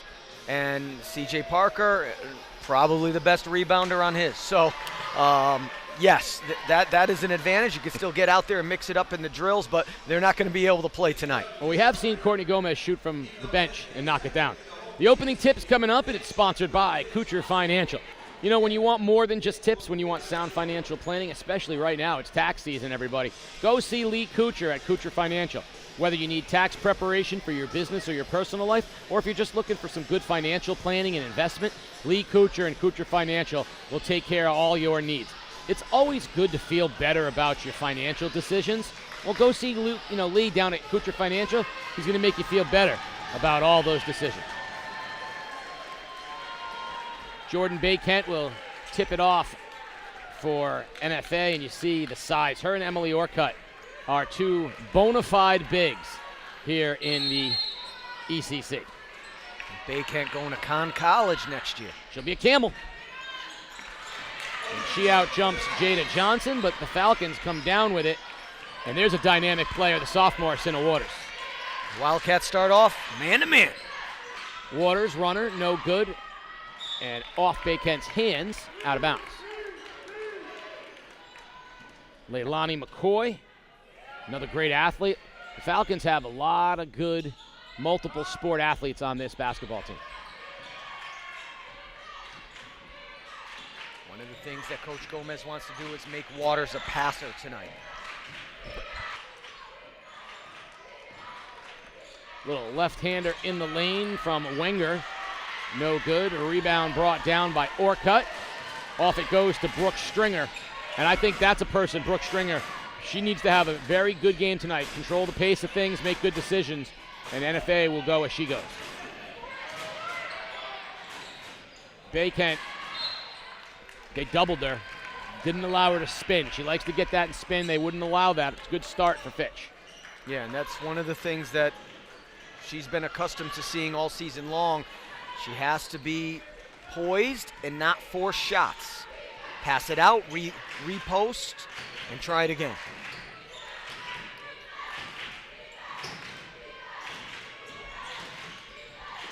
Ellis gives it back. Waters pulls up. No. Good box out by Orcutt. Full court, long length pass. Guernsey can't finish at the basket. But Bay-Kent rips it away, and I think we're going to get a foul on Leilani McCoy. That good hustle play from Bay-Kent. One of the things that Coach Gomez was emphasizing in practice yesterday, no second chances for the Falcons. Sometimes they'll throw something up and then just chase it. NFA's got to do a good job. They have so far getting defensive rebounds. Orcutt, swing pass. Minor with a baseline J is short. And Winger pushes it up the floor. And Ellis, I think that was one of those, she caught it while while running and couldn't get it down on the floor in time, so she dropped it. Yeah, so somebody else is going to have to make some offensive plays for Fitch because NFA is going to give a lot of attention to Waters.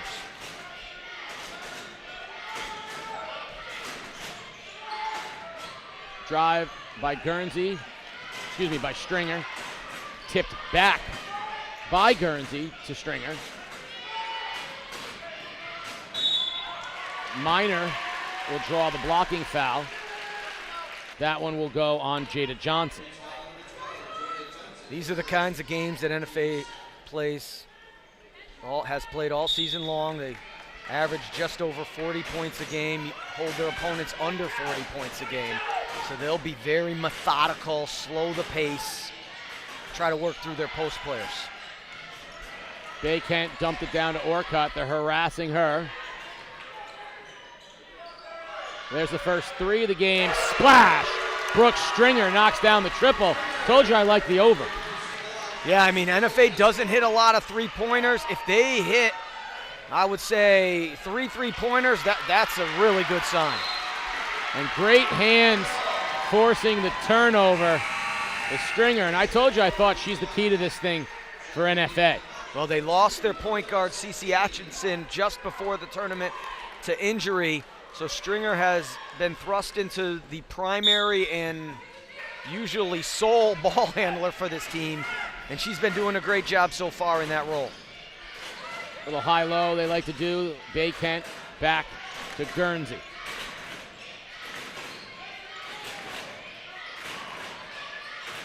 Stringer dumped down to Bay-Kent.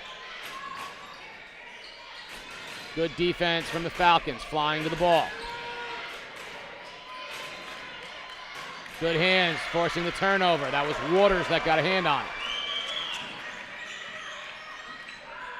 Open three, short. No box out though, so Waters with the offensive rebound. She can't get it to go. Guernsey gets it from Stringer. Stringer running the floor. All the way, the lefty can't get it to go. Fitch will get it back into the hands of Waters. And a foul as Waters got all the way to the basket. I don't know that she had any place to go, but she draws the foul. Stringer is going to be counted on to have, marathon stamina as she's going to be the primary ball handler and primary defender on Waters all night. Back iron shot. Orcutt cleans up the rebound.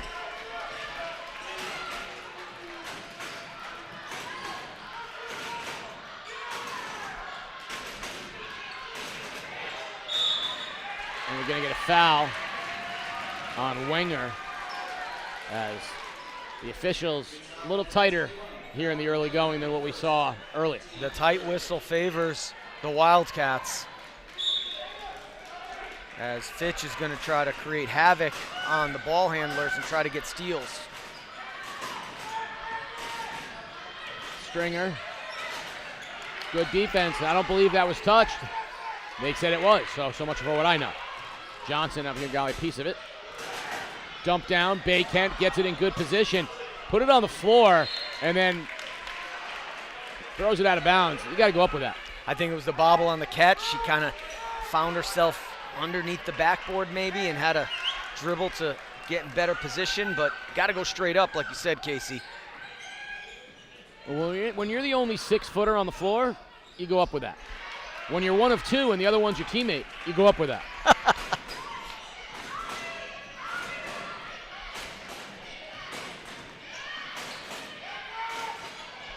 Kent to Guernsey.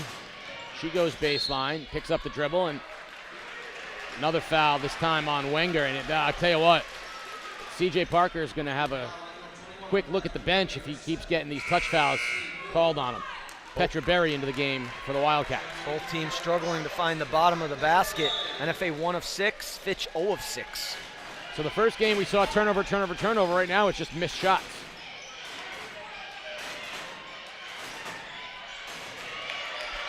By the way, when we talk about an embarrassment of riches, it's bringing a 6-footer off the bench to replace the 6-footer that went to the bench. Yeah, the 2 seniors, and then you have the junior Petra Berry, number 5, has now come in to give Jordan Bacon a rest. That is, that's a legitimate, that's D1 size, and that's what happens when you, by the way, when you play at NFA's level and the size of the school. To compete, you need that too. Waters gives it up to Wenger. Travel against Johnson, and Fitch, after that first miss from Waters, hasn't had a real good look at it. And C.J. Parker looks cool as a cucumber. Not worried yet. Still a lot of time. He spent a few time, a little bit of time on the sideline. So.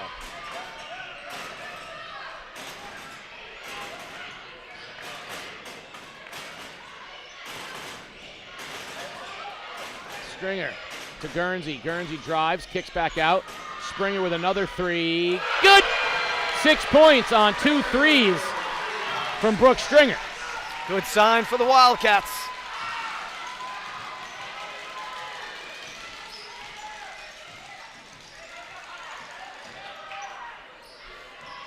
Waters drives into traffic, can't get it to go. Berry with the strong rebound, ahead it goes to Guernsey.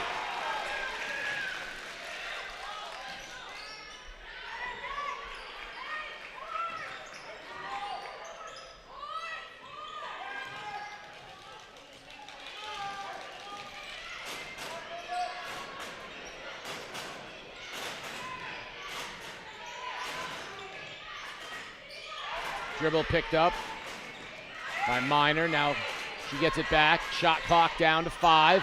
Another 3. Back iron, no good. Strong rebound by Orcutt. No good. Rebound Falcons.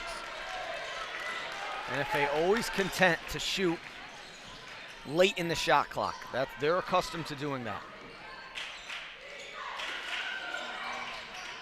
Weak side rebound. Steal, Stringer, 2-on-1 with Guernsey, but Wenger, great save off of her own tip. So she deflected it, hustle play, saves it out of bounds, and it will be NFA ball, but a great hustle play by Wenger. Amazing that Fitch has not scored yet. They've taken 8 shots, turned it over 4 times. Nice inbound. They can't get it to go, though. That was a good inbounds play. That's a good look. So it's Orcutt's turn to get a breather as NFA will rotate its bigs. This time the touch foul is on Stringer. They called a nickel dimer. I thought she fouled her initially, but then after the bobble, I didn't think that was a foul, but I think she did foul her initially. With inflation the way it is and the value of the dollar, is nickel dimer even a relevant foul term anymore? Blocked by Bacon. Quick outlet, it goes. And a turnover as Minor and Guernsey miscommunicated. Would it be more like that's like a 1-2? It's a $1, $2 foul? Yeah, I don't know. Maybe $5 and $10. Well, you're right. Doesn't have the same ring. Nickel dimer's a good one. Nickel dimer. Loose change, as the sports doctor likes to echo the past. Good drive to the basket by Ada Ellis, and she's going to draw the foul on Petra Berry. Turning the corner is one thing, but getting to the basket's another. There's so much size there for NFA. Yeah, Petra's got to make sure that she keeps her hands straight up. That was one of the things Coach Gomez was emphasizing. Don't hack down. Keep your arms straight up on challenges. Fitch a chance to get their first points of the game here with 45 seconds remaining. Ada Ellis, the senior guard.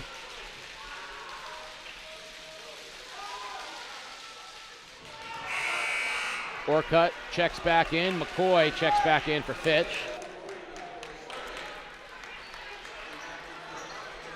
Casey, Ada, a member of a very exclusive club here on game day.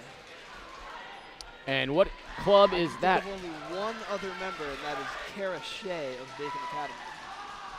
That would be the granddaughters of, Playing in the gym. named after her grandfather. Yeah. That's a great one. That's a good one, Peter Wappy. First point of the game comes from Ada Ellis in the Mike Ellis Gymnasium. 3 back iron, no good from Minor, as we're down to 30 seconds after an early pitching duel. NFA with a 2-run double in the gap cleared the bases for a 6-1 lead. I think Fitch is going to be happy that they held NFA to 6. Waters gets her speed, goes through a couple defenders, blocked by Orcutt. 5 seconds. Minor, can she get one off? Good if it goes by Guernsey. No good. We're at the end of one. 6-1 NFA. You're watching Game Day live on theday.com. It's time for the 2025 Best of the Best Reader's Choice Awards contest, brought to you by The Day. This is your chance to let us know who your favorite people, places, and businesses are throughout southeastern Connecticut. And now, we're including a Game Day category, where you can nominate high school athletes, coaches, and plays of the season. Submit your nominations daily in each category, now through February 23rd. The more you nominate, the greater the chance your favorites have to make it to the voting round. View full contest details and nominate now at theday.com/bestof. Remember, nominations close February 23rd, so don't wait. It's the Day's Best of the Best. All right, I see you, NFA. All right, that's a solid attempt at, I see you, Joel. A solid attempt at a student section. Tomorrow at Waterford High School, however, I am expecting big things from the 8 schools representing tomorrow. Yeah, unfortunately, that's about as good as we got here today, but the crowd overall is a little bit bigger, and definitely intense game so far, 6-1. I think as well as NFA played in the first quarter, they would have liked to have a bigger lead than 5. Yeah, and I think Fitch would feel great about the fact that they're only down 5 if you told them they would score a point from the line. No field goals yet, and still no field goal.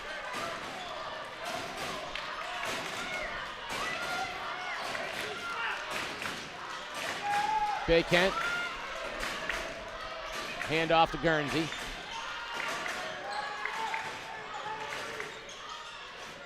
Stringer knocks it down, and she's got all 8 of NFA's points. She's doing absolutely everything, Casey. Bringing the ball up, guarding the best player on Fitch, and scoring all the points. Courtney Gomez knows a thing or two about point guard play. And I think, Stringer definitely was given the challenge. She's rising up to it. It might be a case, too, where the offense is a function and part of the confidence off the defense. You play that solid defense and you knock down a shot and you start feeling good about things. Absolutely. Another missed 3 from the Falcons.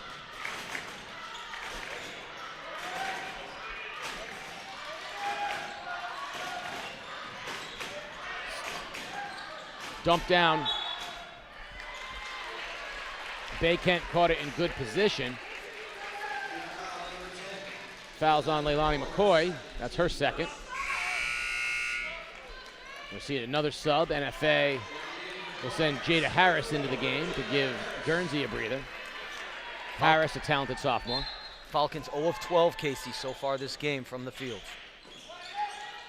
Orcutt gets good position. Can't get it to go. Bay Kent can't get it to go. Blocked from behind. Running the floor was Johnson, and she knocks it out of bounds. But she was already out of bounds, so it will be NFA ball. A good hustle play, just foot was on the baseline. Timeout, Fitch Falcons, 30-second timeout, so we'll keep it here. Why is it so difficult to score against NFA? I mean, I understand there's some size there, but what's going on there offensively for Fitch? Well, I think right now the Waters is being forced to work really hard for her shots. She had some good looks. They didn't fall. I don't know if the other players right now have some jitters. They've had some open looks, and maybe they're rushing their shots. You know, playoff game, the atmosphere, you know, you got to settle in. Fitch had some struggles against Ledyard in the quarterfinals. They were down 10 in the third quarter. They're a team that is built to take punches and keep coming at you. So this 7-point lead, I don't think it worries Coach Parker, and I know Coach Gomez is not satisfied. She knows after battling them twice in the regular season, 2 hard-fought victories, 1 on a buzzer beater, this game is far from over.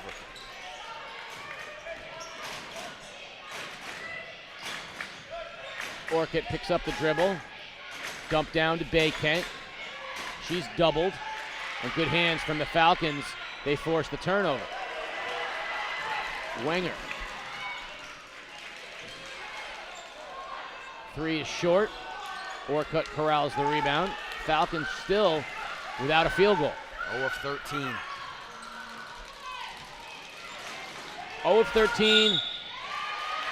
0 of 13, no field goals, down 7. Bad news, good news. Yeah. And in the age of now the shot clock, the NFA, you know, they're going to try to milk as much as they can, but they can only milk 35. Plenty of time to come back. Third foul on Wenger, so she'll have a seat probably for the remainder of the half. And a turnover by Stringer. She thought she maintained the pivot foot. The officials did not think so. Last 2 possessions, turnovers for the Wildcats.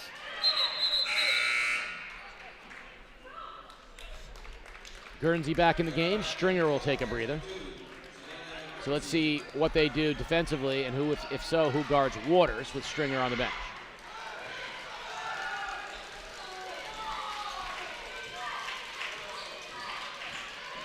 And look at that. Stringer's out of the game, right to the basket for Waters. First field goal of the game for the Falcons. That kid, number 23, she's going to keep coming at you. I feel like she only gets stronger as the game goes on. Not tired. She gets more energy as the game goes on.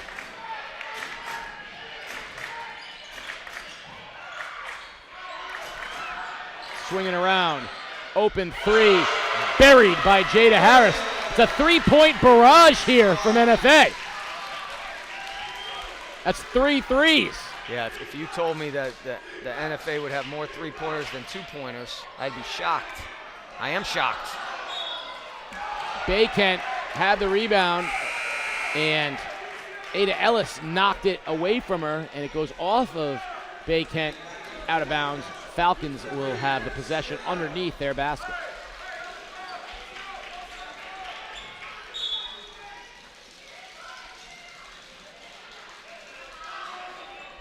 Back iron 3, Bay Kent with the rebound.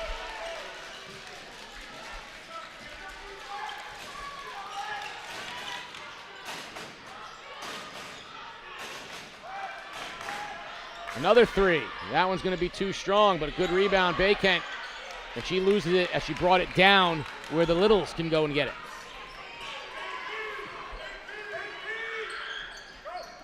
Waters, kick out. Ellis up top for 3. No good. Rebound Orcutt. NFA limiting the Falcons to 1 shot per possession. That's been the key so far. Illegal screen from Bay Kent.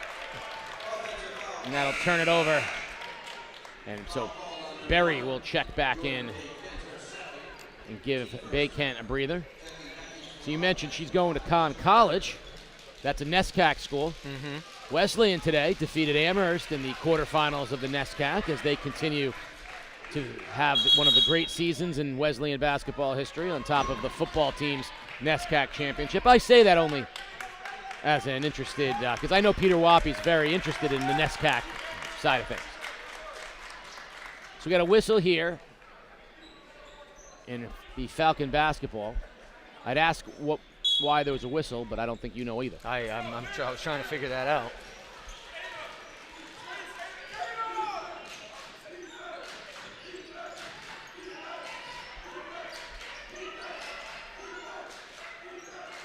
Ellis spins, pulls up the dribble. Nice kick out. No basket available, though. Falcons just not able to knock down the shots that they're getting.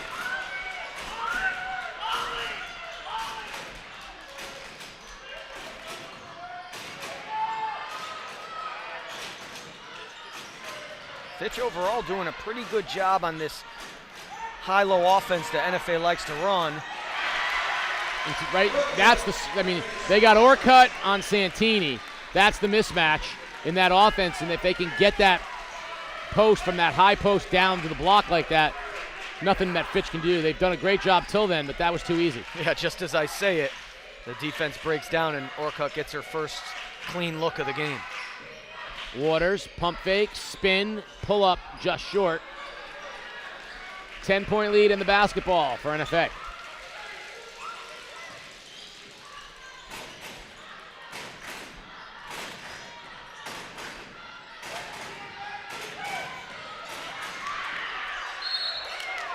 Foul on Waters, pressuring Stringer.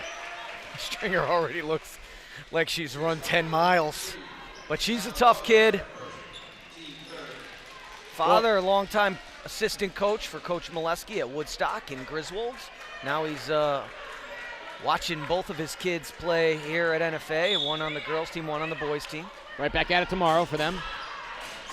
It's funny because you see some similarities to what Stringer was doing, similar to what Engel had to do for Bacon in the first game. Exert a lot of energy early. Orcutt spins, no good. A good rebound, Waters. Having to exert a lot of offense just as the ball handler. Beautiful look underneath.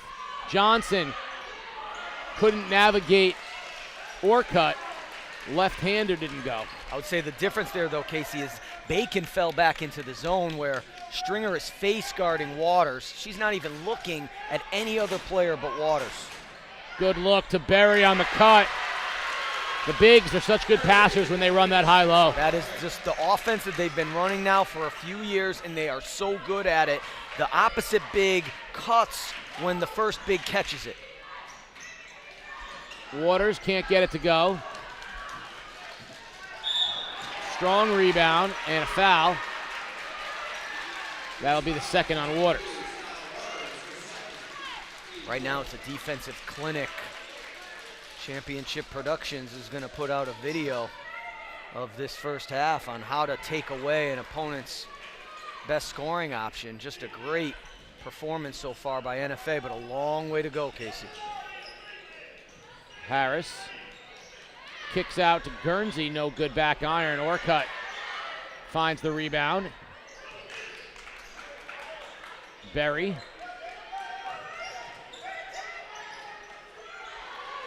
No good on the three from Harris.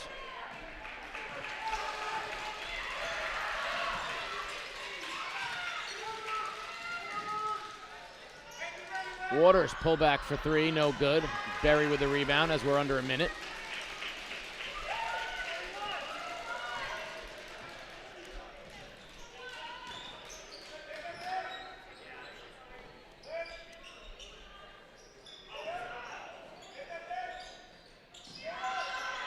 Guernsey knocks down the open jumper. NFA starting to find its rhythm offensively, and they've got a 14-point lead.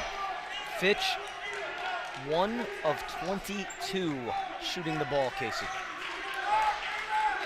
It's like a really bad weekend series. Holding for one here. Hopefully they can end with a basket and get some momentum going into the halftime. Waters hangs in the air and gets the soft bounce, and that's exactly what they need heading into the locker room. It's halftime here at Fitch. No, the score is not incorrect. 17-5, NFA on top of the Falcons. Can Falcons figure out a way to build off of that basket? Can the Wildcats punch their ticket to face Bacon in the Division I final on Wednesday at Connecticut at the Mohegan Sun? We'll find out all that when we come back. You're watching Game Day live on theday.com. It's time for the Athletes of the Future, Grade 8 Plays of the Week. Let's start with Griswold basketball. Aiden Cutter gets the loose ball on the floor, pass from his back to Braden Widener, ahead to Caden Kozlowskis, back to Widener for the basket. At number 7, easy basket for the Whalers? No, Kalen Delaney with the big block. At number 6, Alex Starts. Waterford swimming in the 100 butterfly versus Fitch. He gets to the wall second after 75 meters, but what a final 25 meters for Starts all the way back for the victory. At number 5, Blake Abdulovsky and Brady Erickson. How do you beat a 2-3 zone? Look at the lob. Finish it up, big man. Erickson throwing it down. At number 4, Aaron Guilfoy, Ellis Tech basketball. The long buzzer beater, got it. 62-61 over Lyman Memorial. Celebrate the game winner. At number 3, Gavin Jonash. Killingly wrestling, he's a freshman, but in OT, he comes up big and wins the ECC 106-pound final. At number 2, Stonington Sprint Medley Relay. Max De La Rosa, Chase Spurley, Hagen Drake, and Landon Pelletier win the Class S Sprint Medley. De La Rosa and Drake skipped their individual events to compete in 3 relays because they said, well, I'd rather go all-state with my friends than all-state by myself, and they bring home the crowd. But at number 1, a little love for the big guy, Chris Aney, NFA track on his second throw of the finals, and he knows it as he crushes the all-time state record set in 2022. He throws it 65 feet 7 inches, and that is your Athletes of the Future Grade 8 Plays of the Week. Chris Aney, go down to Athletes of the Future. Get a free week of training. Wow, what a throw.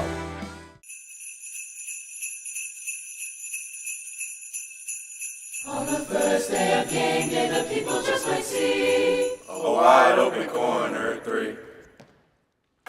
On the second day of game day, the people just might see 2 legs of scooping. On the third day of game day, the people just might see 3 players passing.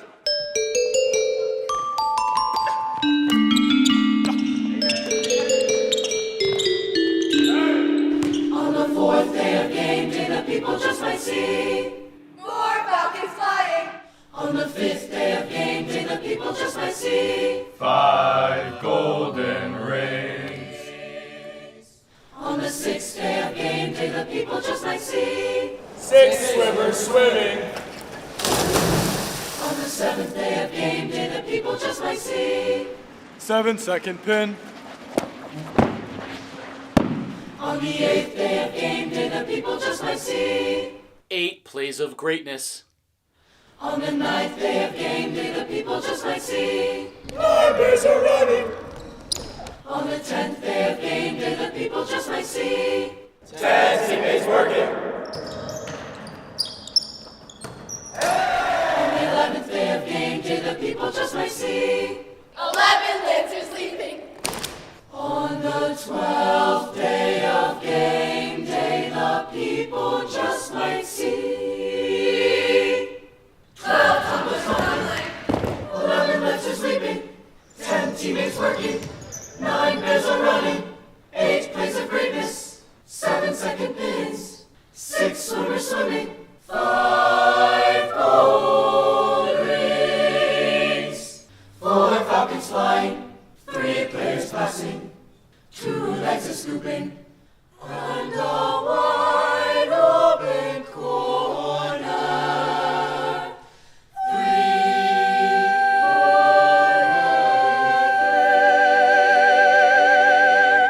Got it!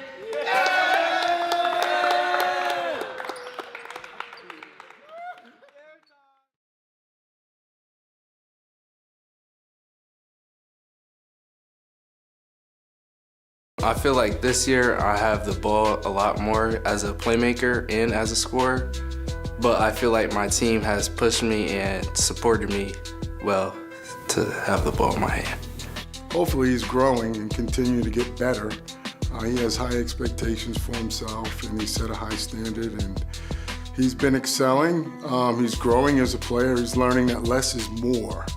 So to be good, as you spoke to, he's learning to try to make his game more efficient offensively and be a little bit more selective with his shots.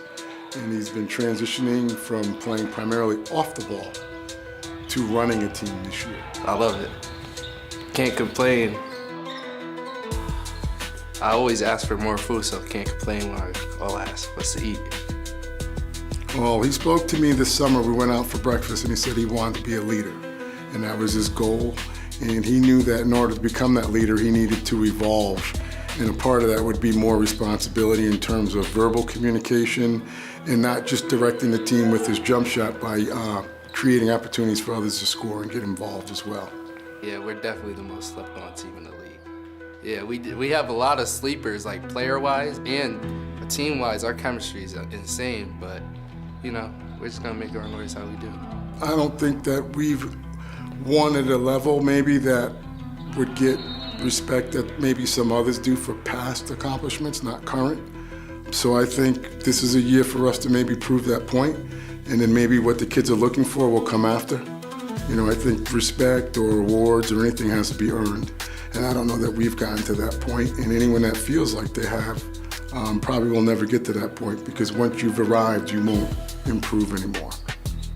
As a team, it just motivates us. We just want to be recognized and we want to make some noise, so this is our motivation at the end of the day. That's one of the things we're preaching, playing for each other, and then obviously having brothers on the team, they're definitely playing for each other. It's fun. At the end of the day, that's what we're here. That's what we're here to do.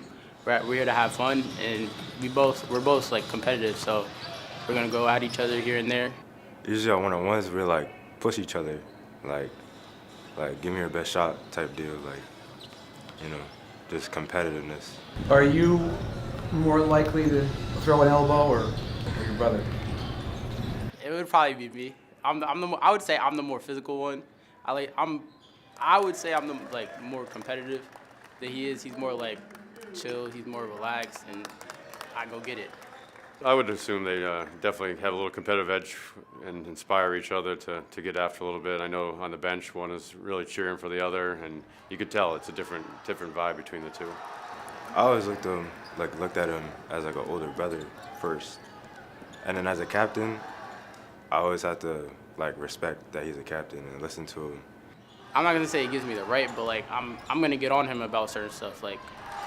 He's part of my team. I'm gonna hold him accountable. He's gonna hold me accountable, and we're gonna get better. I could definitely sense a little chemistry between the two on the court, definitely.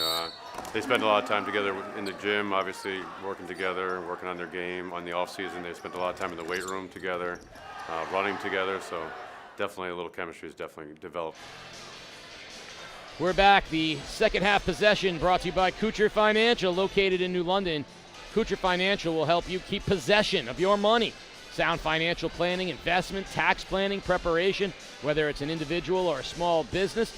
Listen, everyone, especially right now, everyone wants to feel better about their finances. So go see Lee Kuchar. Say, hey, I heard on game day that you'll help me feel better about my choices. Let him go make you feel more confident. Kuchar Financial. So, Juice, you said off air that NFA, shouldn't feel too confident with a 12-point lead. How do you not feel confident with a 12-point lead when you've held the team to 5? Because you've had such a difficult time scoring the basketball consistently all season long.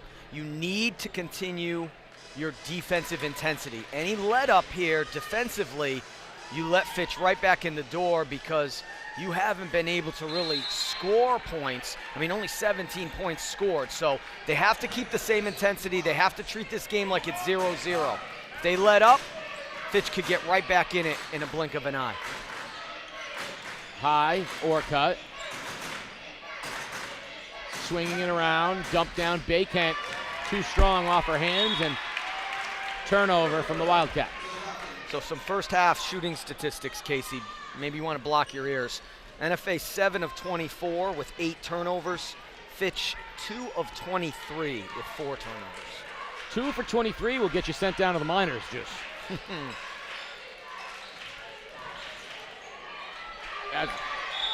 Nice job of getting to the basket by Ellis. The problem is, like, when you get there, what do you do? Because the size of NFA, and that's the case there. But Fitch gets a break. As they'll retain possession, and Berry will go in the game. And there's something of interest as Bakent came down, rolled an ankle. She's going to hobble off, and they're going to tend to her.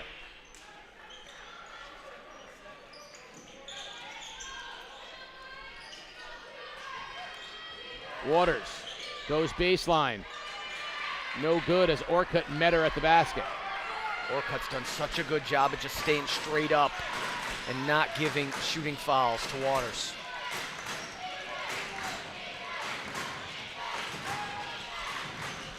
Another turnover from NFA. That was a good idea as Sophie Minor's telling coach, that's the time you cut to the basket. And her teammate didn't cut there. Sophie anticipated there would be a backdoor cut through the bounce pass straight into the wall.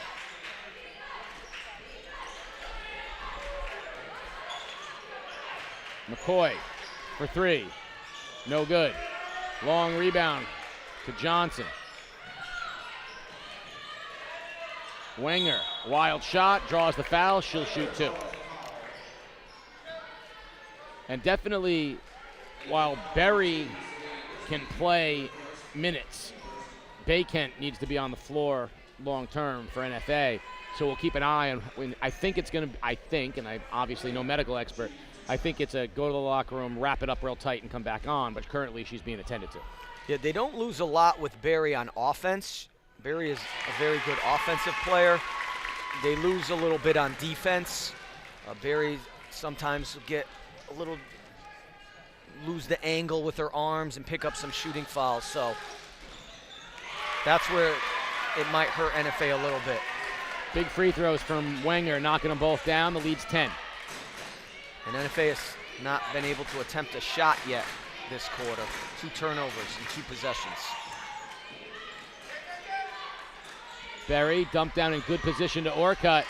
She can't finish around the rim. Jump ball, possession arrow favors Fitch. And that's a good, well, you're not going to get it in a better spot than Orcutt got it there. And you can see, like I said, Berry, good passer, found Orcutt in the perfect position. Emily's just got to finish that.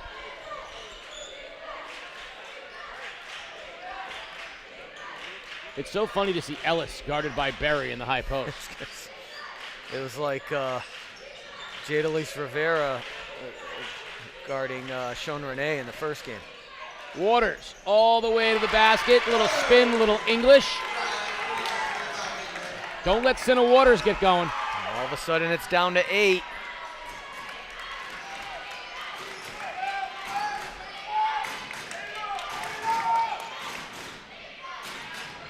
Good ball movement, open look. Splash, Savannah Guernsey for 3. That's 4 3-pointers for the Wildcats. Coach Gomez has got to be ecstatic with that. That's like a whole tournament's worth. That's like a week's worth.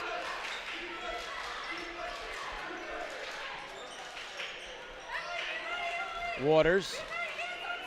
Stringer has done such a good job on her. Wenger, and she walks.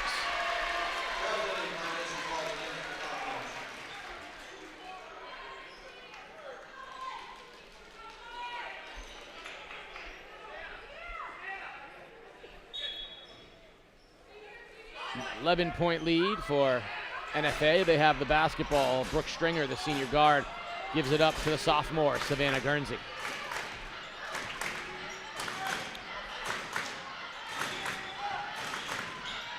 Stringer just inside the 3-point line, a little too strong and off the hands of Sophia Minor, out of bounds. It'll be Falcons ball.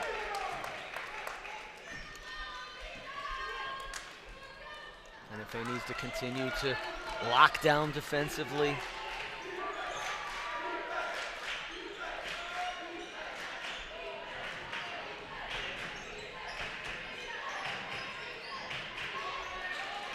Waters. Ball's loose. Wenger. A little bit sloppy. Wildcats run the floor, and Berry finishes with the left-handed layup.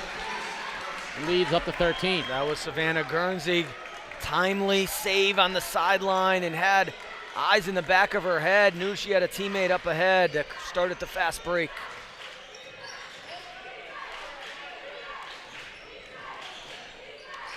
McCoy, baseline, no good. Johnson tried to save it, but it'll be Wildcat ball. And Jada Harris. Nice effort there. A couple of Falcon friendly. And a blunder there with the inbounds, and the official Timeout. started the count. So Courtney Gomez wisely saw that and called timeout. Now you're a sneaker aficionado. You're a Mhm. sneakerhead, right? Mhm. When we get a chance, I want to take a look at the footwear of C.J. Parker. And I want you to, as a former Wildcat, right there you go, right the there. Jordans. What do you think about the sort of, it's kind of a classic look of the modern Jordan look? Red and white. What do you think of those right there? I love it.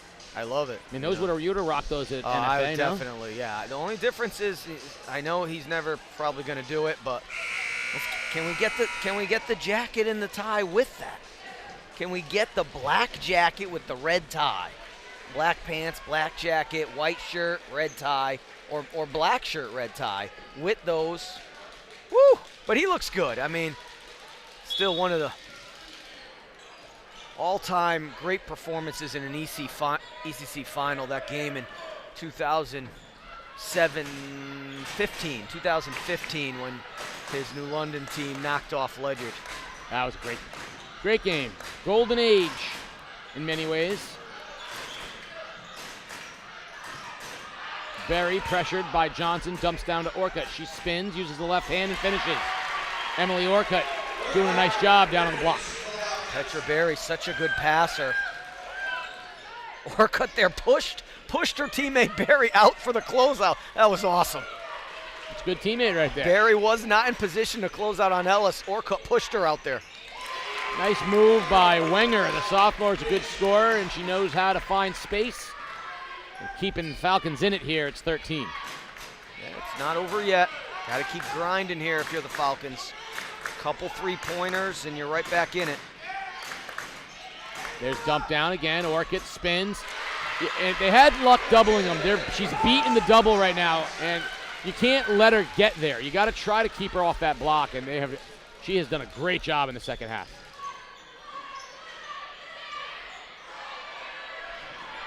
Other side, Johnson got her own rebound.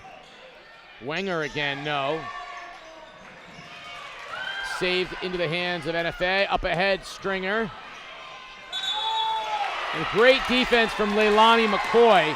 She waited for Sophia Minor, and Minor ended up dragging the pivot foot and turning it over. Yeah, I think good decision by Minor to try and pull that you fly by, but better defense from the Falcons.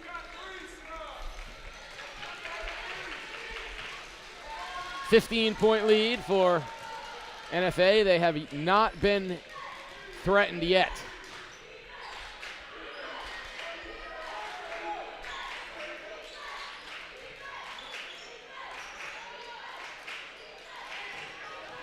Waters will draw the foul and go to the line. Now, in fairness to CJ, his father, my friend and who I admire, he wore a tie much of it. He did. He didn't wear the jacket, but he did wear the tie most of his career. I always felt that it was he wore the tie so he'd have something to loosen and eventually throw in frustration. But so CJ's role model was not the next level up. But yet you took it a level above your role model, who was always a jacket and tie guy, but you took it up a level from him, Neil Curlin. Yep. Saved out of bounds. Good play by Fitch. And, down 14, I see what you're saying about them. They don't stop, right? They keeps clawing, and they could just find a way to score. Like that right there, a great inbounds play and a basket from Waters, and okay, it's 12. And it feels closer because it just feels like Fitch is gonna go on a run. But NFA's just got to keep weathering this storm every time, even though they're the ones that are up. Foul, and there's a big one. That's Wenger, and that's going to be 4. As she tried to double down on Orchid. And good news for NFA, Jordan Bakent checking back into the ball game after getting her ankle attended to. Remember, as I said, Fitch was down 35-25 in the third to Ledyard in the quarterfinals and came back and won that game. Stringer, kick out to Guernsey. Orcutt travels with the basketball. Falcons have a chance here for 2 possessions. If they can make the most of them, they could make this fourth quarter interesting.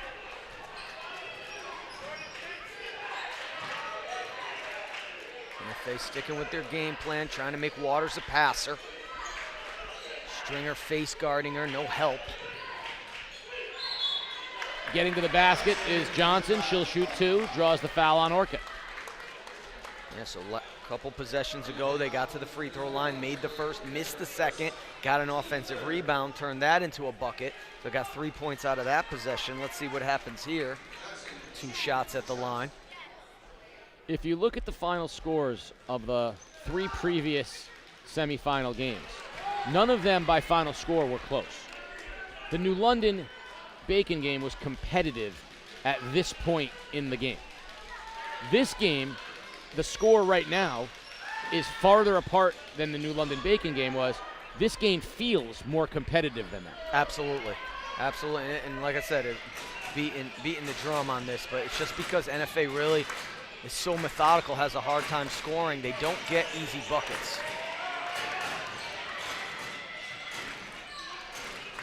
Bakent wants it, gets it on the block, kicks it out Orcutt.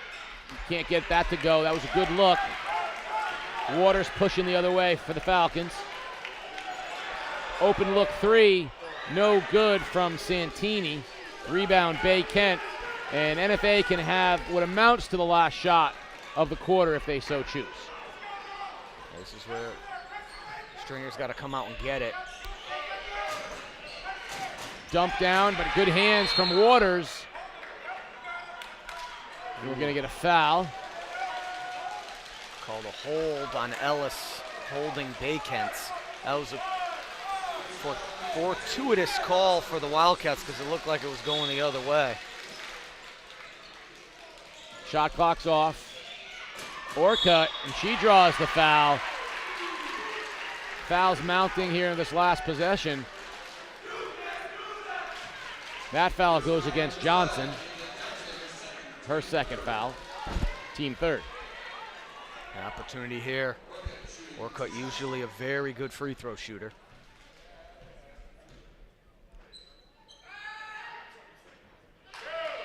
Announcer Jinx. Say that this is usually the point where money does not fall from the sky. Why does that never work?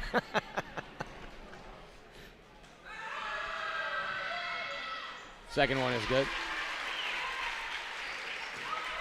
Tell you what I've never seen before, Juice. I've never seen $1,000 fall right onto the broadcast table at this point in the game. Last shot for Fitch, down 13. A basket of any kind would mirror the one they got before the half and help a long way. There goes Waters. Bounce pass to Ellis. Draws the foul. She'll shoot 2 with 3 seconds remaining. Good decision by Waters. Ellis can knock these down, and that's that basket we're talking about right before the half. Yeah, I like that action that time. They ran the ball screen, but they also sent a cutter. So it kind of confused NFA. They have to worry about Waters driving to the basket, but now you have a cutter, and that created the collision. One more for Ellis. Wonder if it's difficult saying your name. It's my gym. See, it says it right there. My gym. Second one is good. Lead is 12. And we will head to the fourth quarter. 12-point NFA lead. They've been in control from the start. Can Fitch mount a rally? We'll find out. You're watching Game Day live on theday.com. It's time for the 2025 Best of the Best Reader's Choice Awards contest, brought to you by The Day. This is your chance to let us know who your favorite people, places, and businesses are throughout southeastern Connecticut. And now we're including a Game Day category where you can nominate high school athletes, coaches, and plays of the season. Submit your nominations daily in each category now through February 23rd. The more you nominate, the greater the chance your favorites have to make it to the voting round. View full contest details and nominate now at theday.com/bestof. Remember, nominations close February 23rd, so don't wait. It's the Day's Best of the Best. Ernest Hemingway's Old Man and the Sea. I'm glad he wore his finest sweater for this big playoff game. Thanks, Coach. By the way, that right there is the I'm really happy look of. That's the joyous look of Coach Bill Scarlett. That's all joy. Couldn't be happier right now. Right there is a man who has won an unbelievable amount of games. Yeah, won more games than most people have played or coached. I mean, that is a winner among winners. That bench right there is not. It's got about 6,000 wins on it. Yeah. NFA with the first possession. Dump break down to Orcutt. Good hands from Ellis as she gets on the floor. She'll get a travel, but Orcutt was ready and poised, and Ellis dove in and knocked it away. Yeah, unfortunate that's a steal for Fitch, and unfortunately she got called for rolling over with it, and that's a travel, so gives it back to NFA. Double turnover.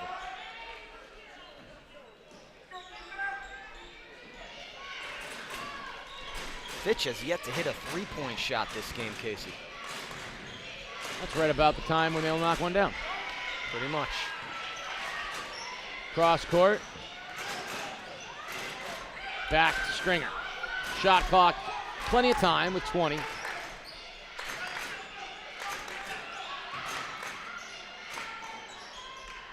Orcutt can't get it to go.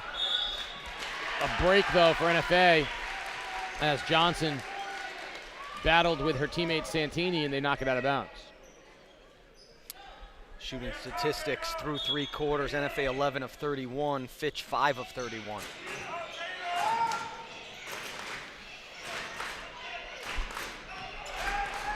Good hands, Ellis hounding Guernsey. Stringer drives, blocked, and a foul on Johnson.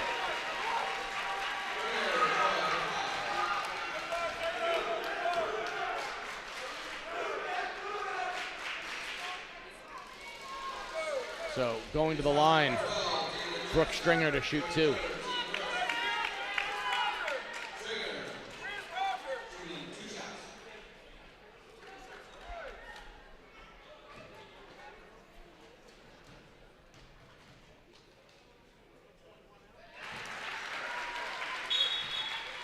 I mentioned before, her brother, Carter, sophomore on the boys team. They'll face number 1 seed New London in a big rivalry game tomorrow night at Waterford. I'm going to tell you right now that that's the game I have the least feel for. We'll talk about that tomorrow. Driving to the basket, getting to the basket and scoring, Waters. A lot of time left. 11-point lead. It's far from over.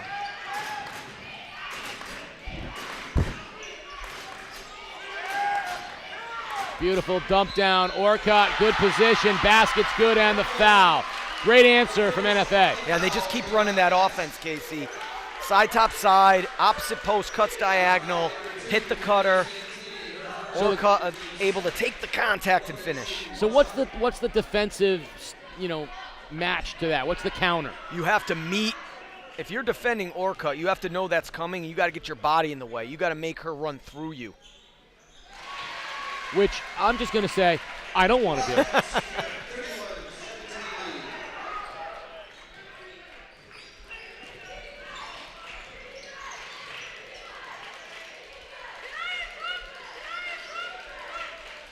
Stringer, Band-Aid on her head, face guarding Waters. Johnson gets to the line after drawing the foul as she got to the basket. Orcutt will draw it. When I was in 6th grade, my precocious nature was stronger than my athletic ability. And I was playing at the Martin Center in a rec league basketball game. On the floor with me in my rec league game, I think were 7 college basketball players, when New London, St. Bernard's kids that played. And I was little. And one of the biggest kids on the floor, who ended up being a center at New London High School, was running the floor, and I kind of sidestepped him a little bit. And my coach in the timeout says, "You need to take that charge." And I said, "If I take that charge, you're taking me to the hospital." Needless to say, I didn't see a lot of action after that, but talk a little bit, because you said you got to get in front of Orcutt. Is there a way, because you're talking about someone like Ellis, is there a way to do that where you're not taking the brunt of Orcutt? Yeah, you have to meet them high before they start moving. What's that, the laws of motion, right? You got to meet Orcutt or any big high before they start moving, and just stick with them and make them go through you, make them have to work. But it's hard because you're also trying to play help side D and see ball and man, so it's easier said than done. It is, because, you think about getting your body in the way. So here becomes the next question. So let's say they start doing that, right? You start trying to get, what's then the answer? Well, then if the man that has the ball from NFA can beat their man, there's going to be no help side. You're going to have an open layup. So, yeah, you're going to give up something in a well-designed offense. And the key is that not only does NFA have the personnel to run that offense, they've been running it for a few years now. Remember, this team, Jordan Bacon and Emily Orcutt have been playing together now for 4 years. They had to touch the floor. Well, Bacon hasn't been there for 4 years, but Orcutt's been on the floor for 4 years. And they got a lot of minutes. They've experienced a lot of losses, and now all that hard work's paying off with wins. Lob in Orcutt.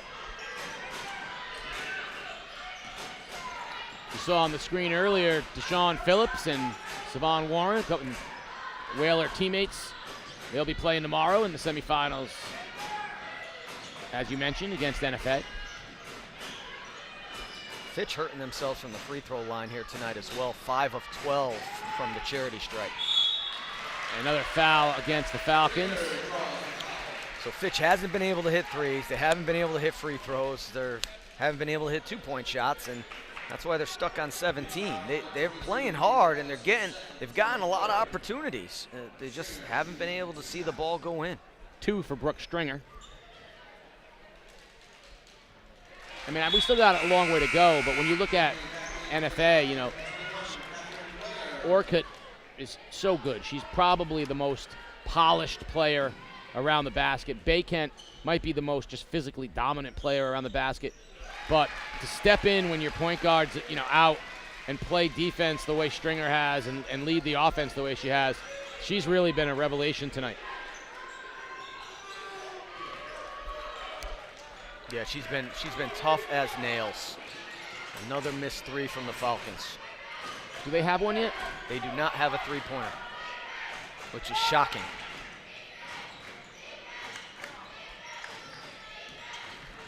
And Guernsey's given them good minutes. Another into the starting lineup, with Atchison out. Yeah, another daughter of a coach. Absolutely. Fabulous coach. Volleyball, Ram High School. Son's a great Avery, good baseball player. Yeah, he was a girls basketball coach at Ram for a while as well. That 3 is off the mark from a winger. Another missed 3.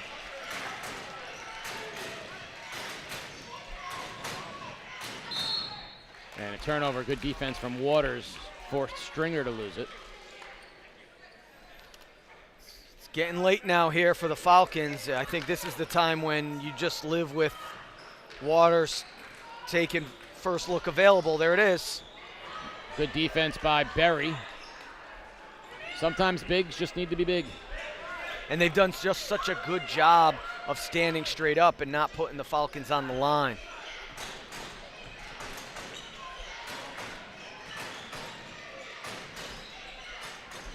Orcutt in good position, nothing that Waters can do, but she did a nice job at least making it difficult for her, and Orcutt comes up short.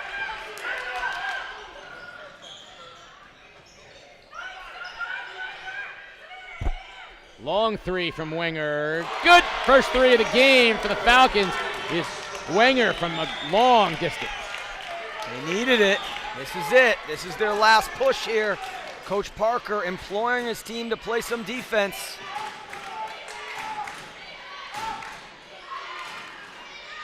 Great defense from Johnson, forcing Orcutt to be uncomfortable. Yeah, they needed that defensive rebound there, though. And worse, it's out of bounds, which means a refresh of the shot clock. It shouldn't be, though, right? Was there a possession? No, it hit the rim. Okay. It should be a reset. Yeah, reset. It did hit the rim. Okay, they're saying no. Down to 20.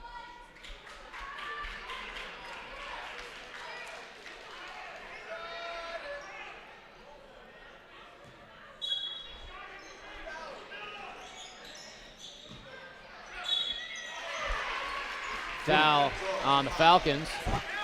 Yeah, surprising. They didn't really need to take that quick of a shot, but Orcutt committed to it, and she drew the foul. And fouls on Leilani McCoy. Her third.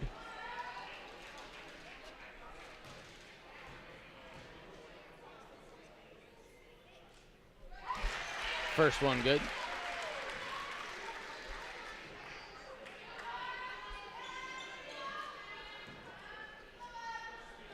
One more for Emily Orcutt.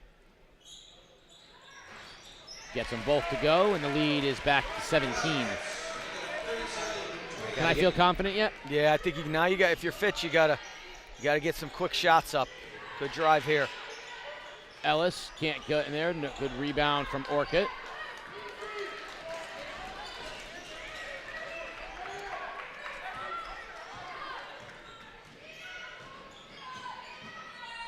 Good place to trap. Johnson knocks it out of bounds. 22 seconds on the shot clock. So the first two times these teams met, one possession games. NFA won their last meeting with a buzzer beater by Guernsey to win by 1. But this one, a much different story as the Wildcats have been dominant. Ellis, steal, up ahead. A little savvy pump fake, let it go. Full court pressure now. And a timeout from Coach Gomez. Timeout, NFA. It's a full, so we'll take a quick break. 15-point lead for NFA. You're watching Game Day live on theday.com. Game Day is brought to you by Waterford Dental Health. Gear up for game day with a winning smile from Waterford Dental Health. Located in Waterford, we're your go-to for top-notch dental care in a relaxed, friendly setting. Whether you need a routine checkup, a cosmetic boost, or advanced treatment, our experienced team has you covered. Enjoy the game with confidence and comfort. Schedule your appointment today. Waterford Dental Health, where your smile is our top priority. Visit us online or call now to book. Ladies and gentlemen, the pressure is on. Your financial future awaits. At Kuchar Financial in New London, Connecticut, financial advisor Lee Kuchar offers a path forward.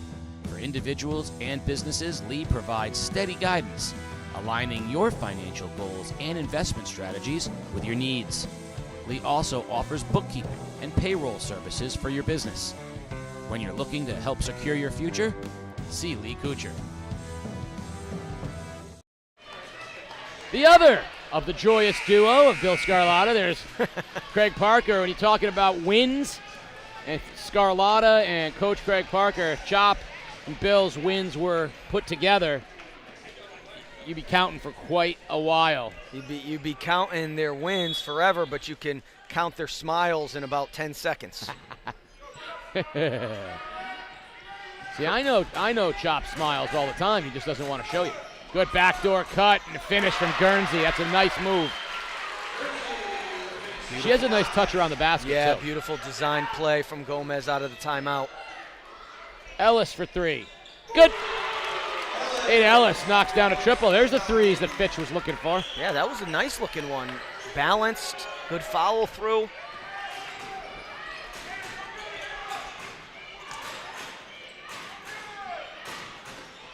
Guernsey, floater, too strong. Big rebound, got her own. 2 minutes remaining.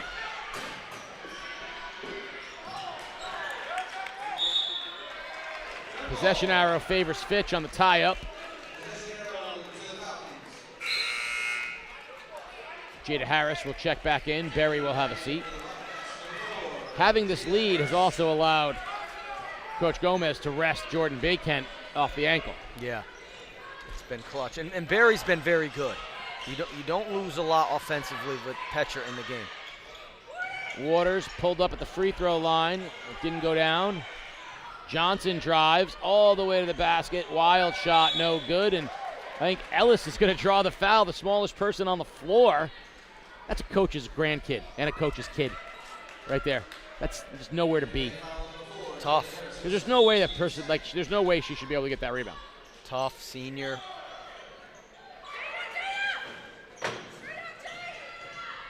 She drives, and she'll shoot two. Ada Ellis not going quietly here with 1:32 remaining. Yeah, and Fitch had 5 field goals through 3 quarters. They have 4 in the 4th quarter alone. A little too late, unfortunately. Free throw line has not been kind to the Falcons tonight as well. No, true struggle from the line. One more for Ellis. That one's good.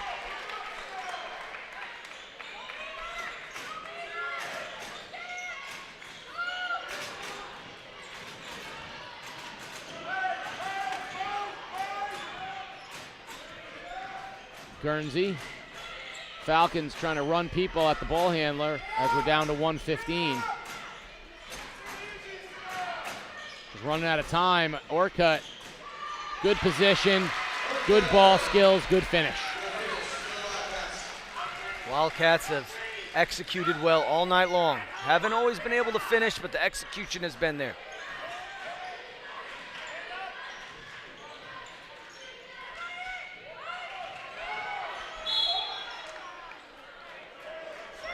So looking forward a little bit to the Bacon NFA matchup. Bacon likes to play that 3-2 zone. What does that do to NFA's offensive mindset in the final? Yeah, I'm sure, Coach is going to have, that'll be one of the questions we ask her in the post game. Most of the time they've run this offense against man. Zones have kind of flustered them, and what do they need to do better compared to other teams? From my opinion, they need to get that ball into the middle and still try to get that high-low action that they run against man. But just getting it into the middle is going to be the challenge because Bacon has all that length. Nice move by Johnson. And you think about, you mentioned someone like Veronica Smith, what she did, that's going to be her spot, right, to come across. And she was up at the top. Those, who Bacon uses in there to counteract that high-low. Should be very interesting. But NFA, 41 points is right where you said that they end up at, that's where they are. Yeah, and they're calling a foul here, it looks like, on the Wildcats. Team 5th, so that goes 2 shots. And it puts their best free throw shooter, Wenger, at the line. Not over yet. I know that's hard to believe, but got to make free throws, though. There was a Wildcat team that I was a part of back in 2001. Down 7 with 27 seconds left, and we're able to come back and win. Of course, we had Mark Jones as the point guard. Helps when you have a guy that played the A-10. So I never, as a coach, my assistants would always laugh at me. I'm like, it's not over yet, guys. Juice, we're up 15 with 30 seconds left. Oh, it's not over. I want to see triple zeros. But back to that matchup, Casey. It's just going to be a great matchup because those were the two best teams all season long. The Division I champ in NFA, the Division II champ in Bacon. So they haven't played in what seems like a year. It was very early in the season when NFA beat Bacon in a close game at Norwich Free Academy. So much different. Both teams are much different right now, and it's going to be a great matchup, a great chess match between the two coaches. Yeah, I was impressed with Kevin Fennell's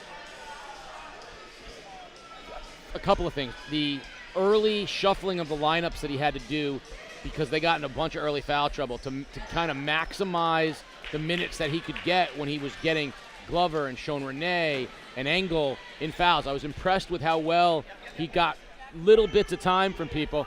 And then I thought once he decided on clamp down that defense, I think we want the pizza shout. I see you. I see you, NFA. But quickly back to that point, I think foul trouble favors Bacon in terms of if they get into foul trouble, they have shown that they can absorb that. They have the depth to absorb that. NFA, they can't get into foul trouble. So, I know Courtney Gomez is going to have a game plan for that Bacon 3-2, and I know Kevin Fennell is going to have a game plan for how to maximize it against, that group. Waters all the way to the basket. She is so good. Sophomore, you are looking definitely at the future premier player for the Falcons. She is a sophomore star. Down under 10 seconds remaining here. And we're 5 seconds away. The NFA Wildcats will punch their ticket to the Mohegan Sun. They will take on the Bacon Academy Bobcats on Wednesday at Mohegan in the Division I final of the girls. We're going to go to break, and when we come back, we'll have interviews with Coach Courtney Gomez and the Roberto's Log Cabin player of the game day. We'll be right back. You're watching Game Day live on theday.com. Tonight's player of the game is brought to you by Roberto's Log Cabin Restaurant. Nestled in the woods of Lebanon, Connecticut, Roberto's Log Cabin is the cozy rustic home of comfort food. Family owned and operated, the Cabin, as it's fondly known, offers a diverse menu of hearty fare from burgers to the best ribs in the state. So come check out the Hallway of History in the newly renovated tavern, sample the diverse menu, get your craft beers and cocktails, all while watching your favorite sports on one of their 10 TVs. Stop in, see Rob and the crew, and tell them Game Day sent you. Player of the game by Roberto's Log Cabin Restaurant.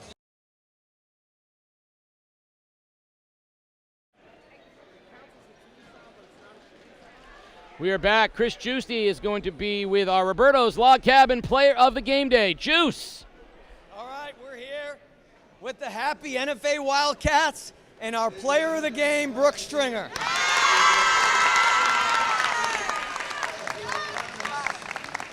Brooke, this player of the game sponsored by Roberto's Log Cabin. You take this t-shirt there, bring your family, get a free plate of wings. Congratulations. So tonight, Coach Gomez charged you with bringing the ball up court,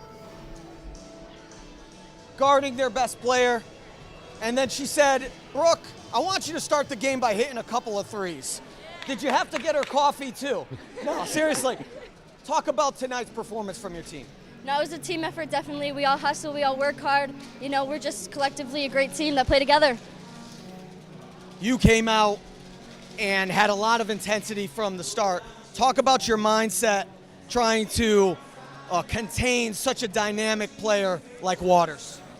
I got it. Our team we know we got it. You've had to assume ball handling duties now with some of the injuries. How does that play into you? You come into the game or in the season, you're looking to be the off-the-ball player. Now you're handling the ball a lot. Talk about your mental preparation that you have to be the primary ball handler now. Yeah, honestly, it's just confidence, knowing my team has my back. It's really just team collectively. That's it. One more game to go in this ECC tournament. Mohegan Sun, what are your thoughts on playing on the big court on Wednesday? Let's get it. We're the same team we've always been. Great job, Brooke Stringer. We're going to bring in Coach Gomez. Coach, great job tonight. So, I was at stay. You got to stay. I was at practice yesterday, and one of the things that you harped on was with your players, limit them to one shot. It wasn't pretty for you guys as you hit your average pretty much 41 points, but you really did a good job defensively. Talk about your team's defensive effort tonight. I mean, we live and die on our defense. They're so locked into the scout juice. I mean, I know Brooke answered about, team first, which is we don't get where we are without every single body on this team, but she did an unbelievable job on one of the league's best players. Our scout was to make her a passer and try to make her a passer, but we did that with also making sure our post players were in help. We didn't foul, and then we made sure that as much as we could, we matched their toughness and their quickness, and we did that for 4 quarters tonight, and we held on, and I'm so proud of them. Yeah, and Casey was asking me on air, you've run this offense, this double high post offense for a few seasons now. What makes it so tough for other teams to guard? What makes it so successful for you guys? You're able to get those posts, to get cuts and baskets at the rim. I think it's a lot of unselfishness. We've got kids who want to pass the ball in the post. On other teams, you might see, I want to get mine, right? But our kids are looking for our post players. They know that they'll spot up if they need to pass it out. We run a lot of high ball screen, high-low action. They get the game. It's an IQ sort of thing. And we know that our strength is in the post. But tonight, we started out with our guards hitting shots, and sometimes the game gives back to you. You know what I mean? Like, we've been pounded in the post all year, and it took some pressure off of Emily, Jordan, and Petra, who've been scoring for us. And it was really nice to see Jada knock down a big shot for us. Savannah hit a big shot for us. Sophie hit a big shot for us. And it was just a complete team effort, and I'm super happy for them. For the seniors to finally get a chance to play at Mohegan, nobody deserves it more than they do. And talking about that game, you're going up against one of the league powers in Bacon Academy. Much different type of defensive style. Early thoughts on how you attack their 3-2 zone. Yeah, their 3-2 is tough because they've got so much length, and we played them early in the year, and I think it was like we went down early. Like, I think we were down 11-2 or 9-2 or something like that. So we're just going to have to make sure that we practice that zone offense, our inside-out movement.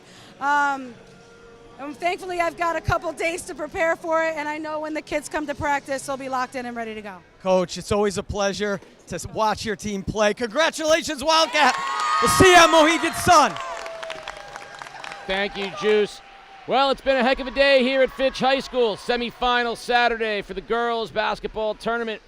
We've seen finals now. Wyndham will take on Stonington, and Bacon Academy and NFA, the Division II and Division I finals, respectively. Tomorrow from Waterford High School, we'll do it all over again, the 4 semifinals for the boys. And then Wednesday, we'll be at Mohegan Sun for the 4 finals. So, Juice, final thoughts on a long day. Looking forward to tomorrow. Yeah, looking forward to some boys' games tomorrow. Looking forward to these girls' finals on Wednesday. Always a pleasure to do these games, and cream rises to the top. NFA, Bacon, that's the matchup we want in Division I. Yeah, Wyndham, Stonington, the teams that we expected, they're there. Should be great on Wednesday. Great job by the sports doctor earlier today. The coach, Chris Giusti, Peter Wappy, and all of the Game Day crew, as always. We'll be right back at it tomorrow. Thank you so much for watching Game Day live on theday.com.